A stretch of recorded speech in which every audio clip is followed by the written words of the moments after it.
Hi everyone, welcome to our channel. ఈరోజు మనం British East India కంపెనీకి సంబంధించిన ఇంపార్టెంట్ క్వశ్చన్స్ అనేవి చూద్దామండి. ఆల్మోస్ట్ 60 క్వశ్చన్స్ అనేవి ప్రిపేర్ చేయడం జరిగిందండి. ప్రతి end to end sub topics కూడా ప్రతి ఒక్కటి కవర్ చేయడం జరిగింది. సో ప్రతి ఒక్కరు ఈ వీడియోని చివరి దాకా చూడండి, మంచి మంచి కంటెంట్ అనేది తెలుసుకుంటారు. ఇంకా స్టార్ట్ చేద్దాం లేట్ చేయకుండా. ఈస్ట్ ఇండియా కంపెనీ ప్రారంభ వ్యాపార నమూనాకు సంబంధించి క్రింది ప్రకటనలను పరిశీలించండి. ఈస్ట్ ఇండియా కంపెనీ ఐరోపాలో ఏర్పడిన మొదటి జాయింట్ స్టాక్ కంపెనీలలో ఒకటి. ఇది ఎక్కువ పెట్టుబడిని సమీకరించడానికి సహాయపడుతుంది. చార్టర్ చట్టం ద్వారా బ్రిటన్ ప్రభుత్వం భారతదేశం మరియు హిందూ మహాసముద్ర ప్రాంతాలతో వ్యాపారం చేసే ప్రత్యేక హక్కును కేవలం ఈస్ట్ ఇండియా కంపెనీకే ఇచ్చింది. 1765 కంటే ముందు కంపెనీ స్థానిక పన్నుల నుండి వసూలు చేసిన ఆదాయాన్ని ఉపయోగించి భారతీయ వస్తువులను కొనుగోలు చేసింది. పైన పేర్కొన్న ప్రకటనలో ఎన్ని సరైనవి అంటే ఆప్షన్ బి అండి, 2 మాత్రమే కరెక్టు. అవి ఏవేవంటే స్టేట్మెంట్ 1 and 2 అండి. ఐరోపాలో ఏర్పడిన మొదటి జాయింట్ స్టాక్ కంపెనీలలో ఈఐసి ఒకటి కావడం వల్ల, ఈస్ట్ ఇండియా కంపెనీ అనేది ఒకటి కావడం వల్ల అది ఎక్కువ పెట్టుబడిని సమీకరించగలిగింది. బ్రిటన్ ప్రభుత్వం చార్టర్ ద్వారా భారతదేశం హిందూ మహాసముద్ర ప్రాంతాలతో వ్యాపారం చేసే ప్రత్యేక గుత్తాధిపత్య హక్కును ఈస్ట్ ఇండియా కంపెనీకే ఇచ్చింది. స్టేట్మెంట్ 3 అనేది ఎందుకు రాంగు అంటే 1765కు ముందు బ్రిటన్ నుండి తెచ్చిన బంగారంతో భారతీయ వస్తువులు కొనేవారు. 1765లో దివాణి హక్కులు పొందిన తర్వాతే ఇక్కడి పన్ను డబ్బుతో ఇక్కడి వస్తువులు కొనడం ప్రారంభించారు. కాబట్టి స్టేట్మెంట్ 1 and 2 మాత్రమే సరైనవి. Next question. మార్క్సిస్ట్ చరిత్రకారుడు రజనీ పామ్ దత్ వర్గీకరించిన వలసవాద దశలను వాటి కాలాలతో జతపరచండి.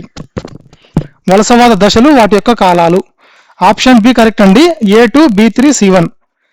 వాణిజ్య పెట్టుబడిదారీ దశ అనేది ఎప్పుడంటే వాటి యొక్క కాలాలు 1757 నుండి 1813 వరకు అండి. పారిశ్రామిక పెట్టుబడిదారీ దశ దీని యొక్క కాలం ఎప్పటి నుంచి ఎప్పటి వరకు అంటే 1813 నుండి 1858. ఆర్థిక పెట్టుబడిదారీ దశ యొక్క కాలము 1858 నుండి 1947. వాణిజ్య పెట్టుబడిదారీ దశ దీని కాలము 1757 నుండి 1813. ఈ దశలో రాజకీయ అధికారం, గుత్తాధిపత్యం ద్వారా దోపిడీ ప్రధాన లక్షణంగా ఉంది. పారిశ్రామిక పెట్టుబడిదారీ దశ దీని కాలం అనేది 1813 నుండి 1858 వరకు. స్వేచ్ఛా వాణిజ్యం భారతదేశాన్ని ముడి సరుకుల కేంద్రంగా మార్చడం దీని యొక్క ప్రధాన లక్షణం. దేని లక్షణం అండి? పారిశ్రామిక పెట్టుబడిదారీ దశ యొక్క లక్షణం. ఏవేవి? స్వేచ్ఛా వాణిజ్యము, భారతదేశాన్ని ముడి సరుకుల కేంద్రంగా మార్చడం దీని యొక్క లక్ష్యం. అదే వాణిజ్య పెట్టుబడిదారీ దశ యొక్క లక్షణాలు ఏవేవంటే ఈ దశలో రాజకీయ అధికారము, గుత్తాధిపత్యం ద్వారా దోపిడీ ప్రధాన లక్షణంగా ఉండేదంట. ఆర్థిక పెట్టుబడిదార దశలో బ్రిటన్ అదనపు మూలధనాన్ని భారత్లో పెట్టుబడిగా పెట్టడం దీని యొక్క ప్రధాన లక్ష్యం. దీని యొక్క కాలము 1858 నుండి 1947 వరకు. Next question. 1780లలో ప్రవేశపెట్టబడిన ఖత్బందీ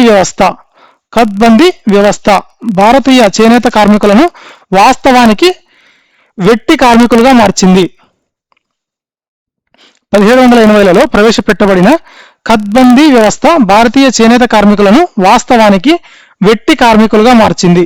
ఈ వ్యవస్థ ప్రకారం చేనేత కార్మికులకు ముందస్తుగా డబ్బు ఇచ్చి మార్కెట్ ధర కంటే చాలా తక్కువకే కేవలం ఈస్ట్ ఇండియా కంపెనీకే అమ్మేలా ఒప్పందాలు చేసుకున్నారు. నిరాకరిస్తే 35% జరిమానా విధించేవారంటండి. నిరాకరిస్తే 35% జరిమానా విధించేవారు. ఆప్షన్ ఏ కరెక్ట్ అండి. Both assertion and reason are correct అండి. ఖత్బందీ వ్యవస్థ 1750లో ఈ ఖత్బందీ వ్యవస్థ కింద చేనేత కార్మికులకు ముందస్తు అడ్వాన్స్ ఇచ్చి మార్కెట్ ధర కంటే చాలా తక్కువ ధరకే వస్తువులను ఈస్ట్ ఇండియా కంపెనీకి అమ్మేలా బలవంతం చేశారంట. నిరాకరిస్తే 35% జరిమానా విధించేవారంటండి. ఈ తీవ్రమైన నిబంధనలు దోపిడీ కారణంగానే చేనేత కార్మికులు వాస్తవానికి వెట్టి కార్మికులుగా మారారంటండి. వెట్టి కార్మికులుగా, బాండెడ్ లేబరర్స్ గా మారిపోయారు. Next question. 1813 చార్టర్ చట్టం మరియు పారిశ్రామిక పెట్టుబడిదారీ దశకు సంబంధించి క్రింది వాటిలో ఏ ప్రకటన తప్పు? ఇక్కడ తప్పు అడిగారండి, కరెక్ట్ అడగలేదు, తప్పు స్టేట్మెంట్ అడిగారు. Option D is the wrong answer అండి. రిమైనింగ్ ABCR కరెక్ట్ అండి. ఏవో కరెక్ట్ చూద్దాము. ఇక్కడ ఏం అడిగారు? 1813 చార్టర్ చట్టము మరియు పారిశ్రామిక పెట్టుబడిదారీ దశకు సంబంధించి అడిగారు. ఇది భారతదేశంపై ఈస్ట్ ఇండియా కంపెనీ వ్యాపార గుత్తాధిపత్యాన్ని ముగించింది. ఏ చట్టం అండి? 1813 చార్టర్ చట్టం. వెరీ వెరీ ఇంపార్టెంట్ అండి. ఇది ఏకపక్ష స్వేచ్ఛా వాణిజ్య విధానాన్ని తెచ్చింది. దీనివల్ల బ్రిటన్ యంత్రాల వస్తువులు ఎలాంటి పన్నులు లేకుండా భారత్లోకి వచ్చాయంటండి. ఇది ఏకపక్ష స్వేచ్ఛా వాణిజ్య విధానాన్ని తీసుకురావడం వల్ల బ్రిటన్ యంత్రాల వస్తువులు ఎలాంటి పన్నులు లేకుండా భారత్లోకి వచ్చాయంటండి. బ్రిటన్ వెళ్లే భారతీయ వస్తువులపై భారీగా పన్నులు వేశారు. ఉదాహరణకు మస్లిన్ గుడ్డపై 37.5% పన్ను విధించారంటండి. మస్లిన్ గుడ్డపై 37.5% పన్ను అనేది విధించారు. 1813 చార్టర్ చట్టంతో భారతీయ వ్యాపారంపై ఈస్ట్ ఇండియా కంపెనీ గుత్తాధిపత్యం ముగిసింది. బ్రిటన్ నుంచి ఏ వ్యాపారులైనా భారత్కు వచ్చేలా స్వేచ్ఛా వాణిజ్యం తెచ్చి బ్రిటిష్ యంత్రాల వస్తువులపై పన్నులు లేకుండా చేశారు. భారతీయ వస్తువులు బ్రిటన్ వెళితే భారీగా పన్నులు వేశారు. ఉదాహరణకు మస్లిన్ గుడ్డపై 37.5% పన్ను. స్టేట్మెంట్ డి అనేది ఎందుకు రాంగు అంటే ఈ విధానాల వల్ల భారతీయ పరిశ్రమలు వృద్ధి చెందలేదండి. పైగా డి ఇండస్ట్రియలైజేషన్ జరిగి స్థానిక చేనేత కుటీర పరిశ్రమలు పూర్తిగా నాశనం అయ్యాయంటండి. ఇక్కడ వృద్ధి అనేది చెందలేదు. నెక్స్ట్ క్వశ్చన్, భారతీయ రైల్వేలు మరియు మౌలిక సదుపాయాలకు సంబంధించిన క్రింది చారిత్రక పరిణామాలను సరైన కాలక్రమానుసారం ప్రారంభం నుండి చివరకు అమర్చండి. బెంగాల్లోని రిస్రా వద్ద తొలి జూట్ ఫ్యాక్టరీ స్థాపన, లార్డ్ డల్హౌసీ కాలంలో ముంబై నుండి తానే మధ్య తొలి రైలు ప్రారంభం, కావజ్జీ నానాబాయి తావర్ ముంబైలో తొలి కాటన్ ఫ్యాక్టరీని స్థాపించడం, కలకత్తా నుండి ఆగ్రాకు తొలి టెలిగ్రాఫ్ లైన్ ప్రారంభం. ఆప్షన్ ఏ కరెక్ట్ అండి. 2431. ముంబై నుండి తానే మధ్య తొలి రైలు 1853 ఏప్రిల్, కలకత్తా నుండి ఆగ్రాకు తొలి టెలిగ్రాఫ్ లైను 1853 చివరిలో లేదా రైలు తర్వాత. ముంబైలో తొలి కాటన్ ఫ్యాక్టరీ అనేది కావజ్జీ నానాబాయి దావర్ 1853. బెంగాల్లోని రిస్రా వద్ద తొలి జూట్ ఫ్యాక్టరీ అనేది 1853, రైలు టెలిగ్రాఫ్ 1853, కాటన్ ఫ్యాక్టరీ 1853 మరియు జూట్ ఫ్యాక్టరీ అనేది 1855లో జరిగాయి. సో సిరీస్ ప్రకారం అయితే 1857లోని అంతర్గత క్రమం ప్రకారం రైలు అనేది 1853, టెలిగ్రాఫ్ 1853, కాటన్ మిల్లు 1853, తర్వాత 1855లో జూట్ మిల్ అనేది వస్తుంది. నెక్స్ట్ క్వశ్చన్, బ్రిటిష్ వారు ప్రవేశపెట్టిన భూమి శిస్తు విధానాలను అవి అమలు చేయబడిన ప్రాంతాలతో జతపరచండి. భూమి శిస్తు విధానాలు, వాటి యొక్క విస్తీర్ణాలు, వాటి యొక్క భౌగోళిక ప్రాంతాలకు సంబంధించి మ్యాచ్ ది ఫాలోయింగ్ అండి. So option A is the correct answer అండి. ఏ వచ్చేటప్పటికి 3, y అంటే ఈ పర్మనెంట్ సెటిల్మెంట్ యాక్ట్ జమీందారీ విధానం అనేది దీనికి ఆన్సర్ ఏంటంటే ఈ జమీందారీ విధానానికి 19% విస్తీర్ణము, తర్వాత బెంగాలు, బీహార్, ఒరిస్సా, వారణాసి ప్రాంతాలండి.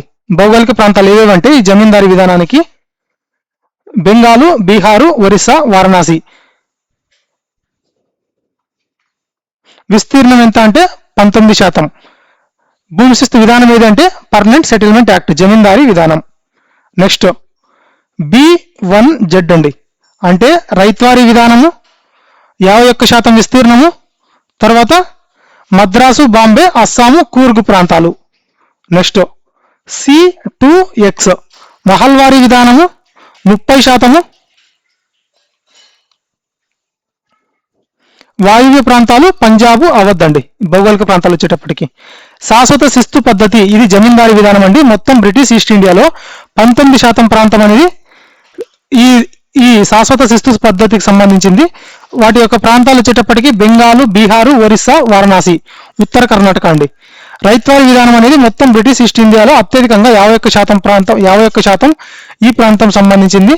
ప్రాంతాలు వచ్చేటప్పటికి మద్రాసు, బాంబే ప్రెసిడెన్షియలు, తూర్పు బెంగాలు, అస్సాము, కూర్గు. మహల్వారీ విధానం అనేది మొత్తం బ్రిటిష్ ఈస్ట్ ఇండియాలో 30% ప్రాంతము. ప్రాంతాలు వచ్చేటప్పటికి వాయువ్య ప్రాంతాలు గంగాలోయ, అవధ్, పంజాబ్, సెంట్రల్ ప్రావిన్సెస్.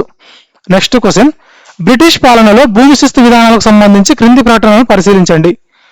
శాశ్వత శిస్తు నిర్ణయ పద్ధతిలో నిర్ణీత రోజును సూర్యుడు అస్తమించేలోపు పన్ను కట్టకపోతే జమీందారు భూమిని వేలం వేసేవారు.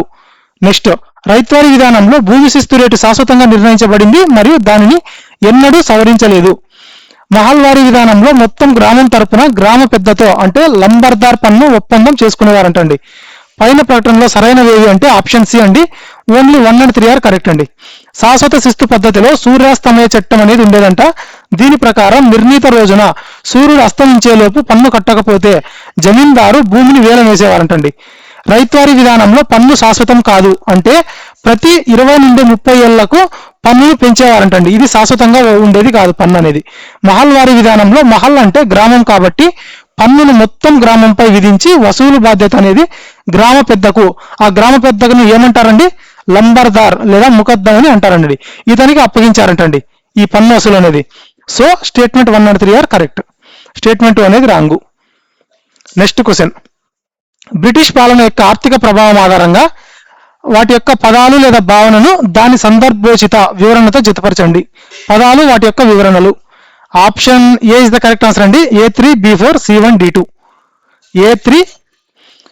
డి ఇండస్ట్రియలైజేషన్ అంటే వీటి యొక్క డిస్క్రిప్షన్, దీని గురించి ఏం తెలుపుతుందంటే, డి ఇండస్ట్రియలైజేషన్ అంటే సాంప్రదాయ భారతీయ చేతి వృత్తులు, కుటీర పరిశ్రమలు క్షీణించి పతనం కావడం అండి. సాంప్రదాయ భారతీయ చేతి వృత్తులు, కుటీర పరిశ్రమలు క్షీణించి పతనం కావడం. నెక్స్ట్, గ్రామీణీకరణ అంటే పరిశ్రమలు మూతపడటంతో చేతి వృత్తుల వారు ఉపాధి కోల్పోయి వ్యవసాయ కూలీలుగా మారడం. వ్యవసాయ వాణిజ్యీకరణ అంటే కుటుంబ అవసరాల కోసం కాకుండా మార్కెట్లో అమ్మడం కోసం పంటలు పండించడం. కుటుంబ అవసరాల కోసం కాకుండా మార్కెట్లో అమ్మడం కోసం పంటలు పండించడం. నెక్స్ట్, సంపద పారుదల.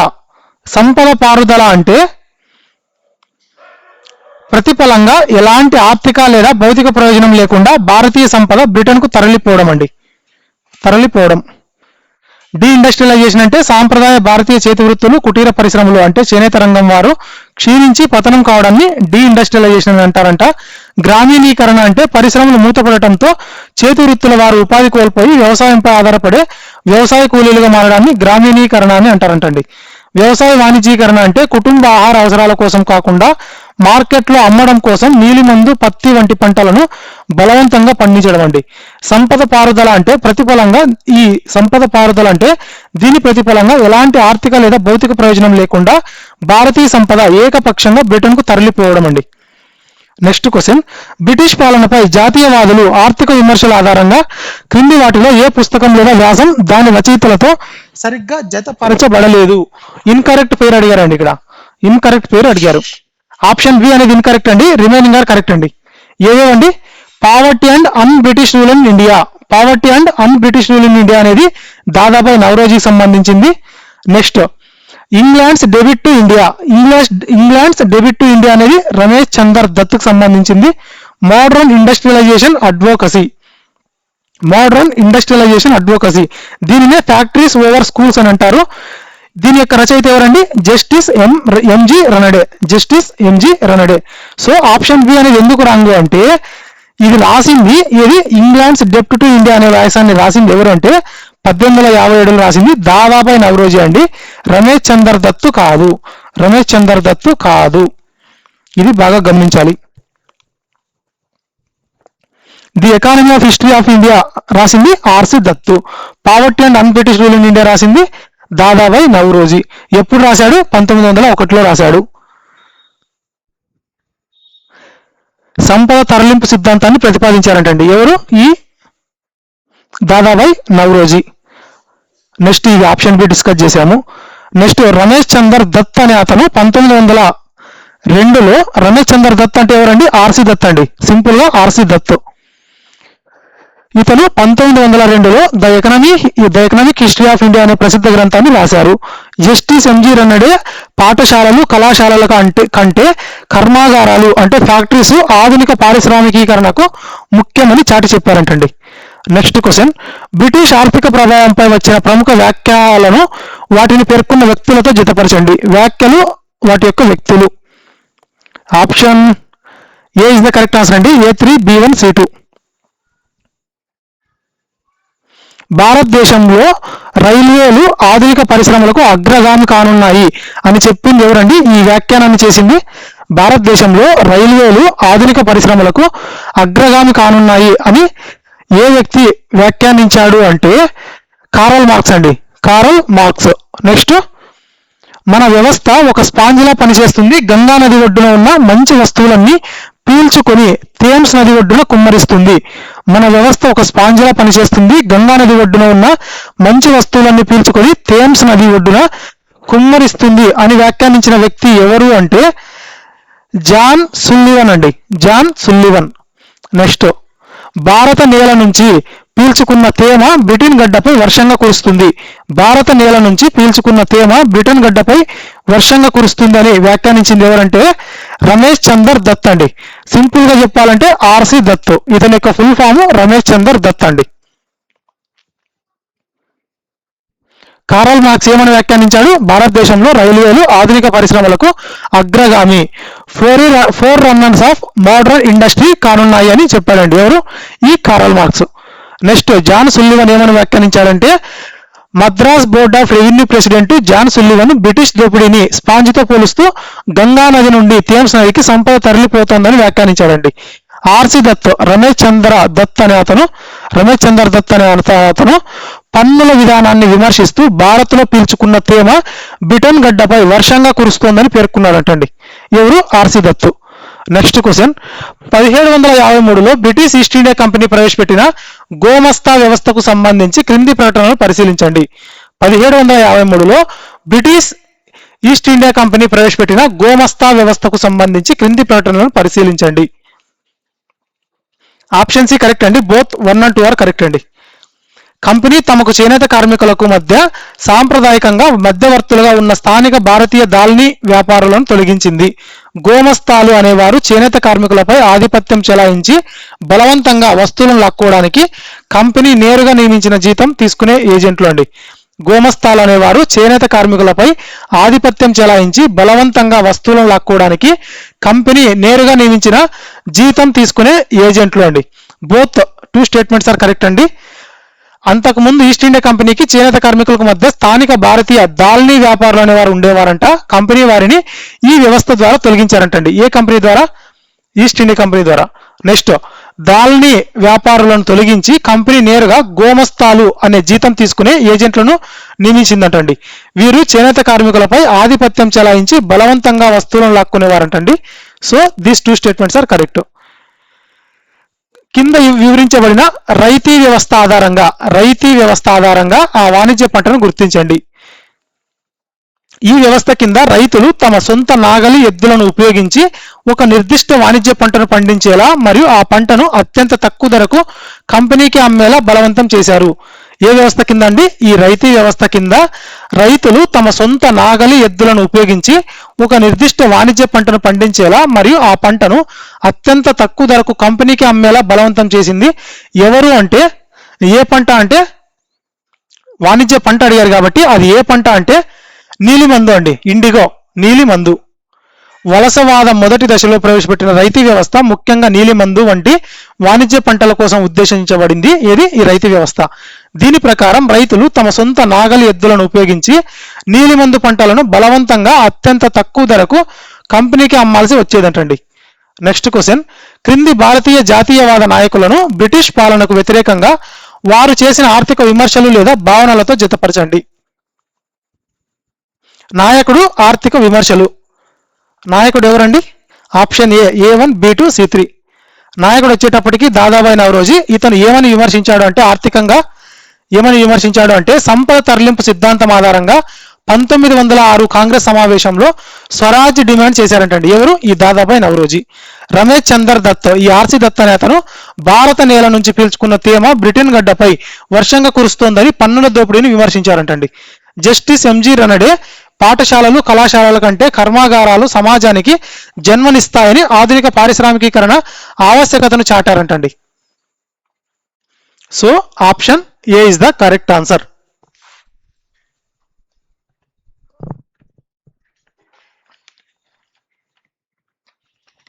నెక్స్ట్ క్వశ్చన్ అండి, ఎక్స్ప్లెనేషన్ చూద్దాం. ఫస్ట్, దాదాబాయి నవరోజీ భారతదేశ తొలి ఆర్థిక చింతనాపరుడు అండి. దాదాబాయి నవరోజీ భారతదేశ తొలి ఆర్థిక చింతనాపరుడు. సంపద తరలింపు సిద్ధాంతం ఆధారంగా ఈయన 1906లో కాంగ్రెస్ సమావేశంలో స్వరాజ్ డిమాండ్ చేశారంటండి. ఎవరు? దాదాబాయి నవరోజీ. ఆర్సి దత్తు తన విమర్శల్లో రాజు పన్నులు వసూలు చేయడం అంటే సూర్యుడు భూమిపై తేమను పీల్చి మళ్ళీ వర్షంగా మారినట్లు ఉండాలి, కానీ భారత నేల నుంచి పీల్చుకున్న తేమ బ్రిటన్ గడ్డపై వర్షంగా కురుస్తోందని విమర్శించాడంటండి. ఎవరు? R C Dutt. R C Dutt full form, R C Dutt యొక్క ఫుల్ ఫామ్ ఏంటండి? కమెంట్లో తెలియజేయండి. ఇప్పటికే 2-3 టైమ్స్ డిస్కస్ చేసాం ఆర్సి దత్ యొక్క ఫుల్ ఫామ్. సో కమెంట్లో తెలియజేయండి. నెక్స్ట్, జస్టిస్ ఎంజి రనడే పాఠశాలలు కళాశాలల కంటే కర్మాగారాలు సమాజానికి జన్మనిస్తాయని పారిశ్రామికీకరణ ప్రాధాన్యతను వివరించారు. జస్టిస్ ఎంజి రనడే పాఠశాలలు కళాశాలల కంటే కర్మాగారాలు సమాజానికి జన్మనిస్తాయని పారిశ్రామికీకరణ ప్రాధాన్యతను వివరించారు. నెక్స్ట్ క్వశ్చన్, భారతదేశంలో రైల్వేల ప్రవేశం మరియు వాటి ప్రభావానికి సంబంధించి క్రింది వాటిలో ఏ ప్రకటన తప్పు? ఇన్కరెక్ట్ అడిగారండి. ఇన్కరెక్ట్ వచ్చేటప్పటికి ఆప్షన్ సి అండి, రిమైనింగ్ ఆర్ కరెక్ట్ అండి. భారతదేశంలో రైల్వేలను లార్డ్ డల్హౌసీ ప్రవేశపెట్టాడు మరియు మొదటి రైలు 1853లో బాంబే నుంచి తానే వరకు నడిచింది. నెక్స్ట్, గ్యారంటీ వడ్డీ ఒప్పందం ప్రకారం రైల్వేలు వేసిన బ్రిటిష్ కంపెనీలు నష్టపోయినా కూడా వారికి కనీసం 5% వడ్డీ గ్యారంటీ ఇచ్చారంటండి. నెక్స్ట్, అక్బర్ టిప్పు సుల్తాన్ లాంటి పాలకులు చేయలేని విధంగా రైల్వేలు భారతదేశాన్ని ఒకే జాతీయత కిందకు తెచ్చాయని ఎడ్విన్ ఆర్నాల్డ్ రాశారంటండి. ఆప్షన్ సి ఎందుకు రాంగో చూద్దాము. భారతదేశంలో రైల్వేలను లార్డ్ డల్హౌసీ ప్రవేశపెట్టాడు, కరెక్టే. తొలి రైలు అనేది 1853లో బాంబే నుండి తానేకు నడిచింది, కరెక్టే. బ్రిటిష్ జాయింట్ స్టాక్ కంపెనీలకు కనీసం 5% వడ్డీ గ్యారెంటీ ఇచ్చారంటండి. కంపెనీలు నష్టపోయినా భారతీయ పన్నులు డబ్బు నుండి ఈ వడ్డీ అనేది చెల్లించారంటండి. ఆప్షన్ సి అనేది ఎందుకు రాంగో అంటే రైల్వే ఛార్జీలు బ్రిటన్ వస్తువులకు అనుకూలంగా భారతీయ వస్తువులకు ప్రతికూలంగా ఉండేవంటండి. అంటే బ్రిటన్ వస్తువులకు ఫేవర్గా ఉండేవంట, భారతీయ వస్తువులకు అగెనెస్ట్గా ఉండేవంటండి. ఏవి? రైల్వే ఛార్జీలు. నెక్స్ట్, అక్బరు టిప్పు సుల్తాన్ చేయలేని విధంగా రైల్వేలు భారతదేశాన్ని ఒకే జాతీయత కిందకు తెచ్చాయని ఎడ్విన్ ఆర్నాల్డ్ పేర్కొన్నాడంటండి. నెక్స్ట్ క్వశ్చన్, భారతదేశంలో ఆధునిక పరిశ్రమలు మరియు కమ్యూనికేషన్ మౌలిక సదుపాయాల ఆవిర్భావానికి సంబంధించిన క్రింది చారిత్రక మైలురాళ్లను పరిశీలించండి. జేఎన్ టాటా చేత బీహార్లోని జంషెడ్పూర్లో టిస్కో ఇనుము ఉక్కా కర్మాగారం స్థాపన. జేమ్స్ అగస్టస్ హీకీ ద్వారా భారతదేశంలో తొలి వార్తాపత్రిక ది బెంగాల్ గెజిట్ ప్రారంభం. జేఎన్ టాటా నాగ్పూర్లో ఎంప్రెస్ మిల్స్ స్థాపించడం. పైన పేర్కొన్న సంఘటనలను సరైన కాలక్రమానుసారం మొదటి నుండి చివరకు అమర్చండి. ఆప్షన్ ఏ అండి 2, 3, 1 అండి. ది బెంగాల్ గెజిట్ వార్తాపత్రిక అనేది 1780లో జేమ్స్ అగస్టన్ హికీ ప్రారంభించాడు. ఎంప్రెస్ మిల్స్ ఇది నాగ్పూర్లోని 1874లో జేఎన్ టాటా స్థాపించారు. టిస్కో ఇనుము ఉక్కు కర్మాగార పరిశ్రమ ఇది 1907లో బీహార్లోని జంషెడ్పూర్లో జేఎన్ టాటా స్థాపించారంటండి. నెక్స్ట్ క్వశ్చన్, వలస పాలనలో భారతదేశం తీవ్ర పేదరికంలో మగ్గడానికి మన దేశ వనరుల లోపం కారణం కాదని, అది పూర్తిగా బ్రిటిష్ వారి మానవ కల్పిత లోపమేనని జాతీయవాదులు నిర్ధారించారు. బ్రిటిష్ విధానాలు భారతీయ సంపదను ఎలా తరలించాయో మరియు స్థానిక చేతి వృత్తుల పరిశ్రమలను ఎలా చిన్నాభిన్నం చేశాయో జాతీయవాద నాయకులు క్రమబద్ధంగా విశ్లేషించి ఎండగొట్టారు. ఆప్షన్ ఏ కరెక్ట్ అండి. Both assertion and reason are correct అండి. మితవాద జాతీయవాద నాయకులు బ్రిటిష్ పాలనలో ఆర్థిక దోపిడీని, సంపద తరలింపును మరియు డీఇండస్ట్రియలైజేషన్ను తీవ్రంగా ఎండగొట్టారు. ఈ ఆర్థిక విమర్శల ద్వారా భారతదేశం పేదరికంలో మగ్గడానికి మన వనరుల లోపం కారణం కాదని, ఇది పూర్తిగా బ్రిటిష్ వారి మానవ కల్పిత లోపమే అని సామాన్య ప్రజలకు అర్థమయ్యేలా వివరించారంటండి. నెక్స్ట్ క్వశ్చన్, సంపద తరలింపు సిద్ధాంతంలో భాగమైన హోమ్ చార్జెస్ కింద క్రింది ఏ ఖర్చులు భారతదేశం నుండి ఇంగ్లాండ్కు బదిలీ చేయబడ్డాయి అంటే ఆప్షన్ డి అండి. 1, 2, 3 ఆర్ కరెక్ట్ అండి. వలస పరిపాలన కోసం పనిచేసే బ్రిటిష్ ఉద్యోగుల జీతాలు మరియు పెన్షన్లు, భారతీయ రైల్వేలపై పెట్టిన విదేశీ పెట్టుబడులకు చెల్లించిన గ్యారంటీ వడ్డీలు, బ్రిటిష్ ప్రైవేటు సంస్థలు మరియు వ్యాపార సంస్థలు గడించిన లాభాలను ఇంగ్లాండ్కు తరలించడం. బోత్ ఆర్ కరెక్ట్ అండి. భారతదేశం నుండి ప్రతిఫలం లేకుండా తరలిపోయిన సంపద రూపాలలో హోమ్ చార్జెస్ అత్యంత ముఖ్యమైనవి. దీని కింద కంపెనీ ఉద్యోగుల జీతాలు, లాభాలు, బ్రిటిష్ ఉద్యోగుల పెన్షన్లు మరియు రైల్వే పెట్టుబడులపై చెల్లించాల్సిన వడ్డీలన్నీ ఇంగ్లాండ్కు తరలించబడ్డాయి. సో ఇవన్నీ హోమ్ చార్జెస్ పరిధిలోకి వస్తాయంటండి. నెక్స్ట్ క్వశ్చన్, బ్రిటిష్ వారి భూమి శిస్తు విధానాల కారణంగా గ్రామీణ భారతదేశంలో కొత్తగా ఆవిర్భవించిన సామాజిక వర్గాలు లేదా శ్రేణులు ఏవి అంటే ఆప్షన్ డి అండి. 1 2 3 4 ఆర్ కరెక్ట్ అండి. జమీందారులు, వడ్డీ వ్యాపారులు, కౌలుదారులు, వ్యవసాయ కూలీలు. బ్రిటిష్ వారి భూమి శిస్తు విధానాల వల్ల పాత గ్రామీణ స్వయం సమృద్ధి వ్యవస్థ పూర్తిగా చిన్నాభిన్నమైంది. దీనివల్ల సమాజంలో సరికొత్త వర్గాలు ఆవిర్భవించాయి. ఆ కొత్త సామాజిక వర్గాలే జమీందారు, వడ్డీ వ్యాపారి, కౌలుదారు మరియు వ్యవసాయ కూలీ. నెక్స్ట్ క్వశ్చన్, ఆర్థిక విధ్వంసానికి సంబంధించిన క్రింది ప్రముఖ వాక్యాలను లేదా వర్ణనలను వాటిని పేర్కొన్న వ్యక్తులతో జతపరచండి. వాక్యాలు, వ్యక్తులు. ఆప్షన్ సి అండి, A1, B3, C2.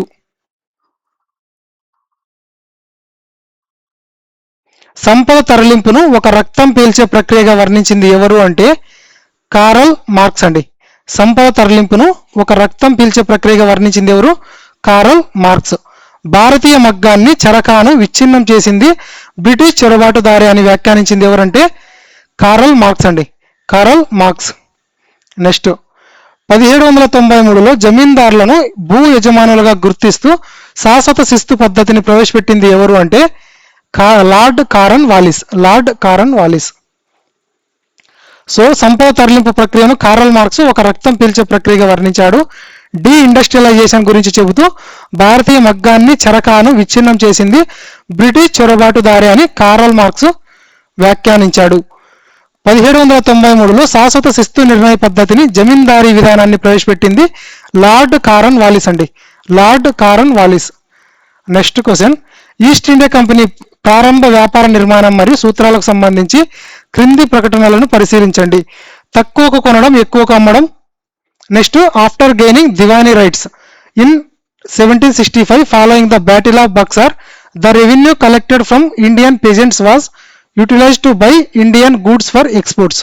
ఇక్కడ తెలుగు టెక్స్ట్ అనేది మిస్ అయిందండి ట్రాన్స్లేట్ చేసేటప్పుడు. ఇది ఎక్స్ప్లెనేషన్లో ఇవ్వడం జరిగింది, సో ఇబ్బంది ఏం లేదు. ఆప్షన్ సి కరెక్ట్ అండి. Both statement 1 and 2 are correct అండి. ఈస్ట్ ఇండియా కంపెనీ యొక్క ప్రధాన వ్యాపార సూత్రం ఏంటంటే తక్కువకు కొనడం, ఎక్కువకు అమ్మడం. ఈ లక్ష్యంతోనే వారు రైతులు, చేనేత కార్మికులను తక్కువ ధరకే సరుకులు అమ్మేలా బలవంతం చేశారంటండి. 1764 బక్సార్ యుద్ధం తర్వాత 1765లో బెంగాల్ దివానీ హక్కులు పొందారంటండి. 1764 బక్సార్ యుద్ధం తర్వాత 1765లో బెంగాల్ దివానీ హక్కులు పొందారు. అంతకుముందు బ్రిటన్ నుండి తెచ్చిన బంగారంతో వస్తువులు కొనేవారు, కానీ 1765 తర్వాత ఇక్కడి రైతుల దగ్గర వసూలు చేసిన పన్ను డబ్బుతోనే ఇక్కడి వస్తువులు కొని బ్రిటన్కు ఎగుమతి చేయడం మొదలుపెట్టారంటండి. నెక్స్ట్ క్వశ్చన్, భూమి శిస్తు వసూలులో ప్రారంభ పరిపాలనా ప్రయోగాలకు సంబంధించి క్రింది ప్రకటనలు పరిశీలించండి. Lord Clive introduced the dual government, ద్వంద్వ పాలనను ఇంట్రొడ్యూస్ చేశారండి. ఎవరు? Lord Clive. ఇక్కడ బెంగాల్లో. Where administration was carried out through nawabs while revenue was collected by the British. Mohammad Reza Khan was appointed as the Naib Diwan for Bihar and Raja Sitab Rai was appointed for Bengal. During the severe Bengal famine of 1769-70, the British leniently waived off land taxes to help the surviving population. పైన పేర్కొన్న ప్రకటనలో ఎన్ని సరైనవి అంటే option A అండి, only 1 మాత్రమే correct. Statement 1 మాత్రమే correct అండి.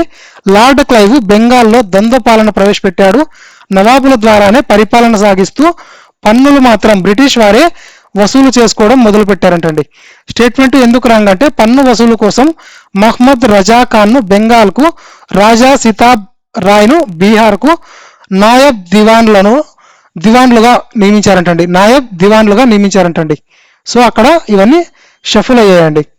నెక్స్ట్, 1769 నుండి 70లో ఘోరమైన బెంగాల్ కరువు వచ్చినప్పుడు జనాభాలో 3/4 మంది చనిపోయిన బ్రిటిష్ వారు కనికరం లేకుండా పన్నులు వసూలు చేశారు. ఎటువంటి మినహాయింపు ఇవ్వలేదు.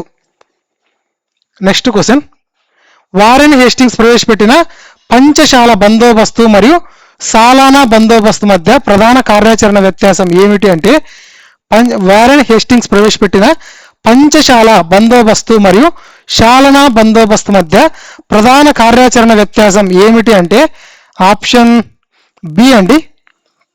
వ్యత్యాసం ఏంటంటే మొదటి మొదటి వేలం పద్ధతిలో 5 ఏళ్ల పాటు భూమిని అప్పగించేది, రెండో పద్ధతిలో దానిని ఏడాది కాలానికి మార్చారంటండి. మొదటిది వేలం పద్ధతిలో 5 ఏళ్ల పాటు భూమిని అప్పగించేది, రెండో పద్ధతిలో దానిని ఏడాది కాలానికి మార్చారంటండి. 1772లో వారెన్ హేస్టింగ్స్ ద్వంద్వ పాలనను రద్దు చేసి వేలం పద్ధతిలో అత్యధిక పన్ను కడతామన్న వారికి 5 ఏళ్ల పాటు భూమిని అప్పగించాడు. దీనినే పంచశాల బందోబస్తు అని అంటారంటండి. ఇది విఫలం కావడంతో 1777లో దానిని ఏడాదికి మార్చాలంటండి. దీనిని సాలానా బందోబస్తు అని అంటారంటండి. సాలానా బందోబస్తు అని అంటారు. నెక్స్ట్ క్వశ్చన్, మహల్వారీ భూమి శిస్తు విధానం రూపకల్పన మరియు మార్పులతో సంబంధం ఉన్న వ్యక్తులను జతపరచండి. వ్యక్తులు, వాటి యొక్క పాత్ర. ఆప్షన్ బి అండి, A2 B1 C3. A2 B1 C3. Holt Mackenzie అంటే ఇతని యొక్క పాత్ర ఏంటండి? 1822 రెగ్యులేషన్ ద్వారా ఈ విధానానికి ప్రధాన సిద్ధాంతాన్ని లేదా పునాదిని అందించాడంటండి. నెక్స్ట్, ఏ విధానానికండి? మహల్వారీ విధానానికి, మహల్వారీ రైత్వారీ విధానానికి ఈ 1822 రెగ్యులేషన్ ద్వారా ఈ సిద్ధాంతాన్ని లేదా పునాదిని అందించిన వ్యక్తి ఎవరు? Holt Mackenzie. Next, Robert Martin's bird. Robert Martin's bird ఇతను,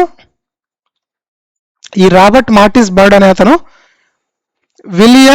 విలియం బెంటిక్ కాలంలో 1833 రెగ్యులేషన్ ద్వారా దీనిని మెరుగుపరిచాడంటండి. విలియం బెంటిక్ వచ్చేటప్పటికి అంతకుముందు విపరీతంగా ఉన్న పన్ను రేటును అద్దె విలువలతో 66%కి తగ్గించాడంటండి. 66%కి తగ్గించాడు. ఈ మహల్వారీ విధానంలో హోల్ట్ మెకెంజీ అనే అతను ఇతని సిద్ధాంతం ఆధారంగానే 1822 రెగ్యులేషన్ ద్వారా మహల్వారీ విధానం వచ్చిందంటండి. రాబర్ట్ మార్టిన్స్ బర్డ్ ఈ మహల్వారీ విధానంలో ఉత్తర భారతదేశ భూమి శిస్తు పితామహుడిగా పిలువబడే ఇతను విలియం బెంటిక్ కాలంలో 1833 రెగ్యులేషన్ ద్వారా దీన్ని మెరుగుపరచాడంటండి. నెక్స్ట్, విలియం బెంటిక్ ఇతని కాలంలో, ఎవరి కాలంలో అండి? ఈ విలియం బెంటిక్ కాలంలో మొదట అద్దె విలువలో 80 నుండి 95% వరకు ఉన్న పన్నును 66%కి తగ్గించారంటండి. 66%కి తగ్గించారు. శాశ్వత శిస్తు నిర్ణయ పద్ధతి వల్ల ఏర్పడిన ఉప కౌలుదారీ విధానం యొక్క ప్రధాన పర్యవసానాలలో క్రింది వాటిలో ఏది సరైనది అంటే ఆప్షన్ బి అండి. జమీందారులు తమ భూములను చిన్న చిన్న ముక్కలుగా చేసి ఇతరులకు కౌలుకి ఇవ్వడంతో కౌలుదారు సంఖ్య పెరిగి రైతులపై దోపిడీ మరింత తీవ్రమైందంటండి. జమీందారులు తమ భూములను చిన్న చిన్న ముక్కలుగా చేసి ఇతరులకు కౌలుకి ఇవ్వడంతో కౌలుదారుల సంఖ్య పెరిగి రైతులపై దోపిడీ మరింత తీవ్రమైందంటండి. శాశ్వత శిస్తు పద్ధతిలో జమీందారులు తమ భూములను చిన్న చిన్న ముక్కలుగా చేసి ఇతరులకు కౌలుకి ఇవ్వడంతో కౌలుదారుల సంఖ్య పెరిగిందంట. ఇది మధ్యవర్తుల సంఖ్యను పెంచి సాధారణ రైతులపై దోపిడీని మరింత తీవ్రం చేసిందంటండి. రైతులు తమ భూమిపై హక్కులు కోల్పోయి కేవలం కౌలుదారులుగా మిగిలిపోయారంటండి. నెక్స్ట్ క్వశ్చన్, 1793 శాశ్వత శిస్తు నిర్ణయ పద్ధతి జమీందారీ విధానంలోని పన్ను పంపిణీ నమూనాకు సంబంధించి క్రింది ప్రకటనలు పరిశీలించండి. The tax rate to be paid by the zamindars to the British government was kept flexible and revised every year based on crop yield. Out of the total tax collected from the farmers, 10 or 11th part, approximately 89%, belong to the government. The Jamindar retained 1/11th part, approximately 11% of the collected tax as their share. పైన పేర్కొన్న ప్రకటనలో ఏవి సరైనవి అంటే option B అండి. Only 2 and 3 are correct అండి. Statement 1 అనేది ఎందుకు రాంగ్ అంటే ఈ పద్ధతిలో జమీందారులు ప్రతి సంవత్సరం నిర్ణీత పన్నును స్థిరంగా అంటే కాన్స్టెంట్ గా శాశ్వతంగా ప్రభుత్వానికి చెల్లించాలంటండి. ఇది పంట దిగుబడిలో చేంజ్ అనేది ఉండదండి. నెక్స్ట్, రైతుల నుంచి వసూలు చేసిన పన్నులో 10/11 వంతు దాదాపు 89% ప్రభుత్వానికి దక్కుతుందంట. వసూలైన పన్నులో మిగిలిన 1/11 వంతు దాదాపు 11% జమీందారులకు దక్కుతుందంటండి. So statement 2 and 3 are correct. దక్షిణ భారతదేశంలో రైతువారీ విధానాన్ని అమలు చేయడం వల్ల రైతులు విస్తృతంగా నష్టపోయారు మరియు చాలా మంది స్థానిక వడ్డీ వ్యాపారులు వలయంలో చిక్కుకున్నారు. పన్ను భారం చాలా ఎక్కువగా అంటే పంటలో దాదాపు 45% నుండి 50% ఉండేది మరియు పంట పండినా ఎండినా పన్ను ఖచ్చితంగా కట్టాల్సిందే అనే నిబంధన ఉంది. క్రింది వాటిలో సరైనవి ఏవి అంటే ఆప్షన్ ఏ అండి. Both assertion and reason are correct అండి. రైతువారీ విధానంలో నేరుగా రైతుతో ఒప్పందం ఉన్నప్పటికీ పన్ను భారం పంటలో 45 నుండి 50% వరకు చాలా ఎక్కువగా ఉండేదంట. పంట పండినా ఎండినా పన్ను కట్టాల్సిందే అని కఠిన నిబంధనల వల్ల పన్ను కట్టలేక రైతులు వడ్డీ వ్యాపారుల చేతుల్లో చిక్కుకునేవారంటండి. వడ్డీ వ్యాపారులు భూములను లాక్కోవడం మొదలు చేశారంటండి. నెక్స్ట్ క్వశ్చన్, దక్షిణ భారతదేశంలో భూమి శిస్తు వసూలు చేయడానికి రైతులను దారుణంగా చిత్రహింసలు పెట్టే విధానాలపై విచారణకు 1854లో బ్రిటిష్ వారు ఏర్పాటు చేసిన నిర్దిష్ట కమిషన్ ఏది అంటే ఆప్షన్ బి అండి, మద్రాస్ టార్చర్ కమిషన్ అండి. Madras torture commission. రైతువారీ పద్ధతి అమల్లో ఉన్న మద్రాసు ప్రెసిడెన్సీలో పన్ను వసూలు చేయడానికి రైతులను దారుణంగా చిత్రహింసలు పెట్టేవారు. దీనిపై విచారణ జరపడానికి 1854లో మద్రాస్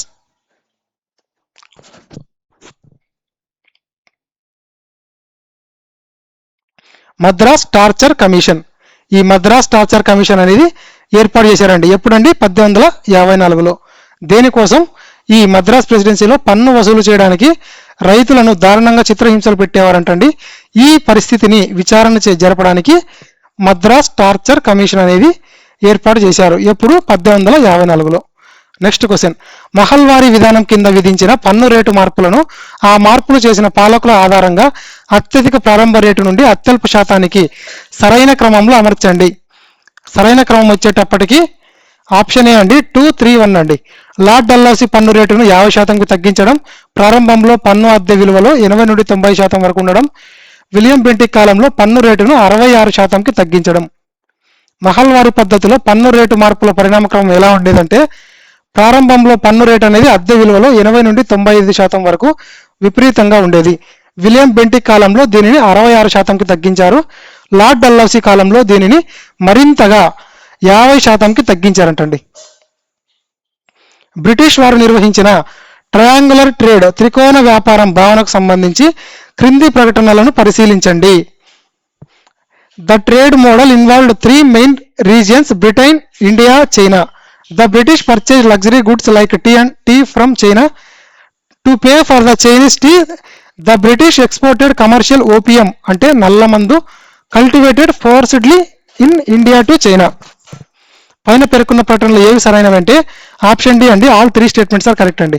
వ్యవసాయ వాణిజ్యకరణలో భాగంగా బ్రిటన్ వారు చైనాతో త్రికోణ వ్యాపారాన్ని నడిపారంటండి. ఎవరు? బ్రిటన్ వారు చైనాతో త్రికోణ వ్యాపారాన్ని నడిపారంట. దీన్నే ట్రయాంగులర్ ట్రేడ్ అంటారు. వారు చైనా నుండి తేయాకును కొనుగోలు చేసేవారు. దానికి బదులుగా డబ్బు రూపంలో కాకుండా భారతదేశంలో రైతుల చేత బలవంతంగా పండించిన నల్ల మందును అంటే ఓపియంను చైనాకు ఎగుమతి చేసేవారంటండి. నెక్స్ట్ క్వశ్చన్, మహల్వారీ విధానంలోని విపరీతమైన పన్ను భారానికి మరియు 1857 సిపాయిల తిరుగుబాటుకు మధ్య ఉన్న ప్రత్యక్ష సామాజిక ఆర్థిక లంకె ఏమిటి? ప్రత్యక్ష సామాజిక ఆర్థిక లంకె ఏమిటి అంటే ఆప్షన్ బి అండి, పన్ను భారం వల్ల వడ్డీ వ్యాపారుల చేతుల్లో భూములు కోల్పోయిన గ్రామ పెద్దలు, రైతులు ఆ కోపంతో 1857 తిరుగుబాటు సమయంలో ప్రభుత్వ అధికారులు వడ్డీ వ్యాపారులపై దాడులు చేసి పన్ను రికార్డులను తగలబెట్టారంటండి. దేనివల్ల? పన్ను భారం వల్ల. ఈ మహల్వారీ పద్ధతిలో అధికారులు మరియు వడ్డీ వ్యాపారులు అవినీతి, విపరీతమైన పన్ను భారం వల్ల గ్రామ పెద్దలు, రైతులు వడ్డీ వ్యాపారుల చేతుల్లో భూములు కోల్పోయారు. ఈ తీవ్రమైన కోపమే 1857 సిపాయిల తిరుగుబాటు సమయంలో రైతులు, జమీందారులు ప్రభుత్వ అధికారులపై, వడ్డీ వ్యాపారులపై దాడులు చేసి వారి పన్ను రికార్డులను తగలబెట్టడానికి దారి తీసిందంటండి. నెక్స్ట్ క్వశ్చన్, 17 మరియు 18వ శతాబ్దాలలో ఈస్ట్ ఇండియా కంపెనీ జమీందారీ హక్కుల భౌగోళిక విస్తరణకు సంబంధించి క్రింది ప్రకటనలను పరిశీలించండి. 1698లో కంపెనీ సుతనూతి, కలకత్తా, గోవింద్పూర్ గ్రామాల జమీందారీ హక్కులను కొనుగోలు చేసింది. 1757 ప్లాసీ యుద్ధం తర్వాత కంపెనీ కలకత్తా సమీపంలోని 24 పరగణాల జమీందారీ హక్కులను పొందింది. 1760లో మీర్ కాసిం ద్వారా బర్ద్వాన్, మిడ్నాపూర్, చిట్టాగాంగ్ జమీందారీ హక్కులను కంపెనీ బహుమతిగా పొందింది. పైన పేర్కొన్న ప్రకటనలో ఎన్ని సరైనవి అంటే ఆప్షన్ సి అండి, 3 స్టేట్మెంట్స్ ఆర్ కరెక్ట్ అండి. 1698లో east India company సుతనూతి, Calcutta, Govindpur గ్రామాల జమీందారీ హక్కులను కొనుగోలు చేసింది. 1757లో జరిగిన ప్లాసీ యుద్ధం తర్వాత కలకత్తా సమీపంలో ఉన్న 24 పరగణాల జమీందారీ హక్కులు కంపెనీకి దక్కాయి. 1760లో మీర్ కాసిం కంపెనీకి బర్ద్వాన్, మిడ్నాపూర్, చిట్టాగంగ్ ప్రాంతాల జమీందారీ హక్కులను బహుమతిగా ఇచ్చాడు. నెక్స్ట్ క్వశ్చన్, బెంగాల్లోని ద్వంద్వ ప్రభుత్వ విధానంలో 1765 నుండి 1772 పరిపాలనా పాత్రలను వాటికి కేటాయించిన అధికారాలతో జతపరచండి. పరిపాలన యొక్క పాత్రలు, వాటికి కేటాయించిన అధికారాలు. ఆప్షన్ బి కరెక్ట్ అండి. A2, B1, C3. దివాన్ కా కంపెనీ అనేది రెవెన్యూ వసూలు హక్కు అండి. దివాన్ గా కంపెనీ అనేది దీని యొక్క అధికారాలు ఏంటివంటే రెవెన్యూ వసూలు హక్కు. నెక్స్ట్ B1, నాజిమ్గా నవాబు యొక్క అధికారం ఏంటి అంటే శాంతి భద్రతల నిర్వహణ. డిప్యూటీ సుబదార్ యొక్క అధికారం ఏంటి అంటే మొఘల్ సార్వభౌమాధికారాన్ని నటిస్తూనే కంపెనీ ప్రయోజనాల కోసం పాలన సాగించడం.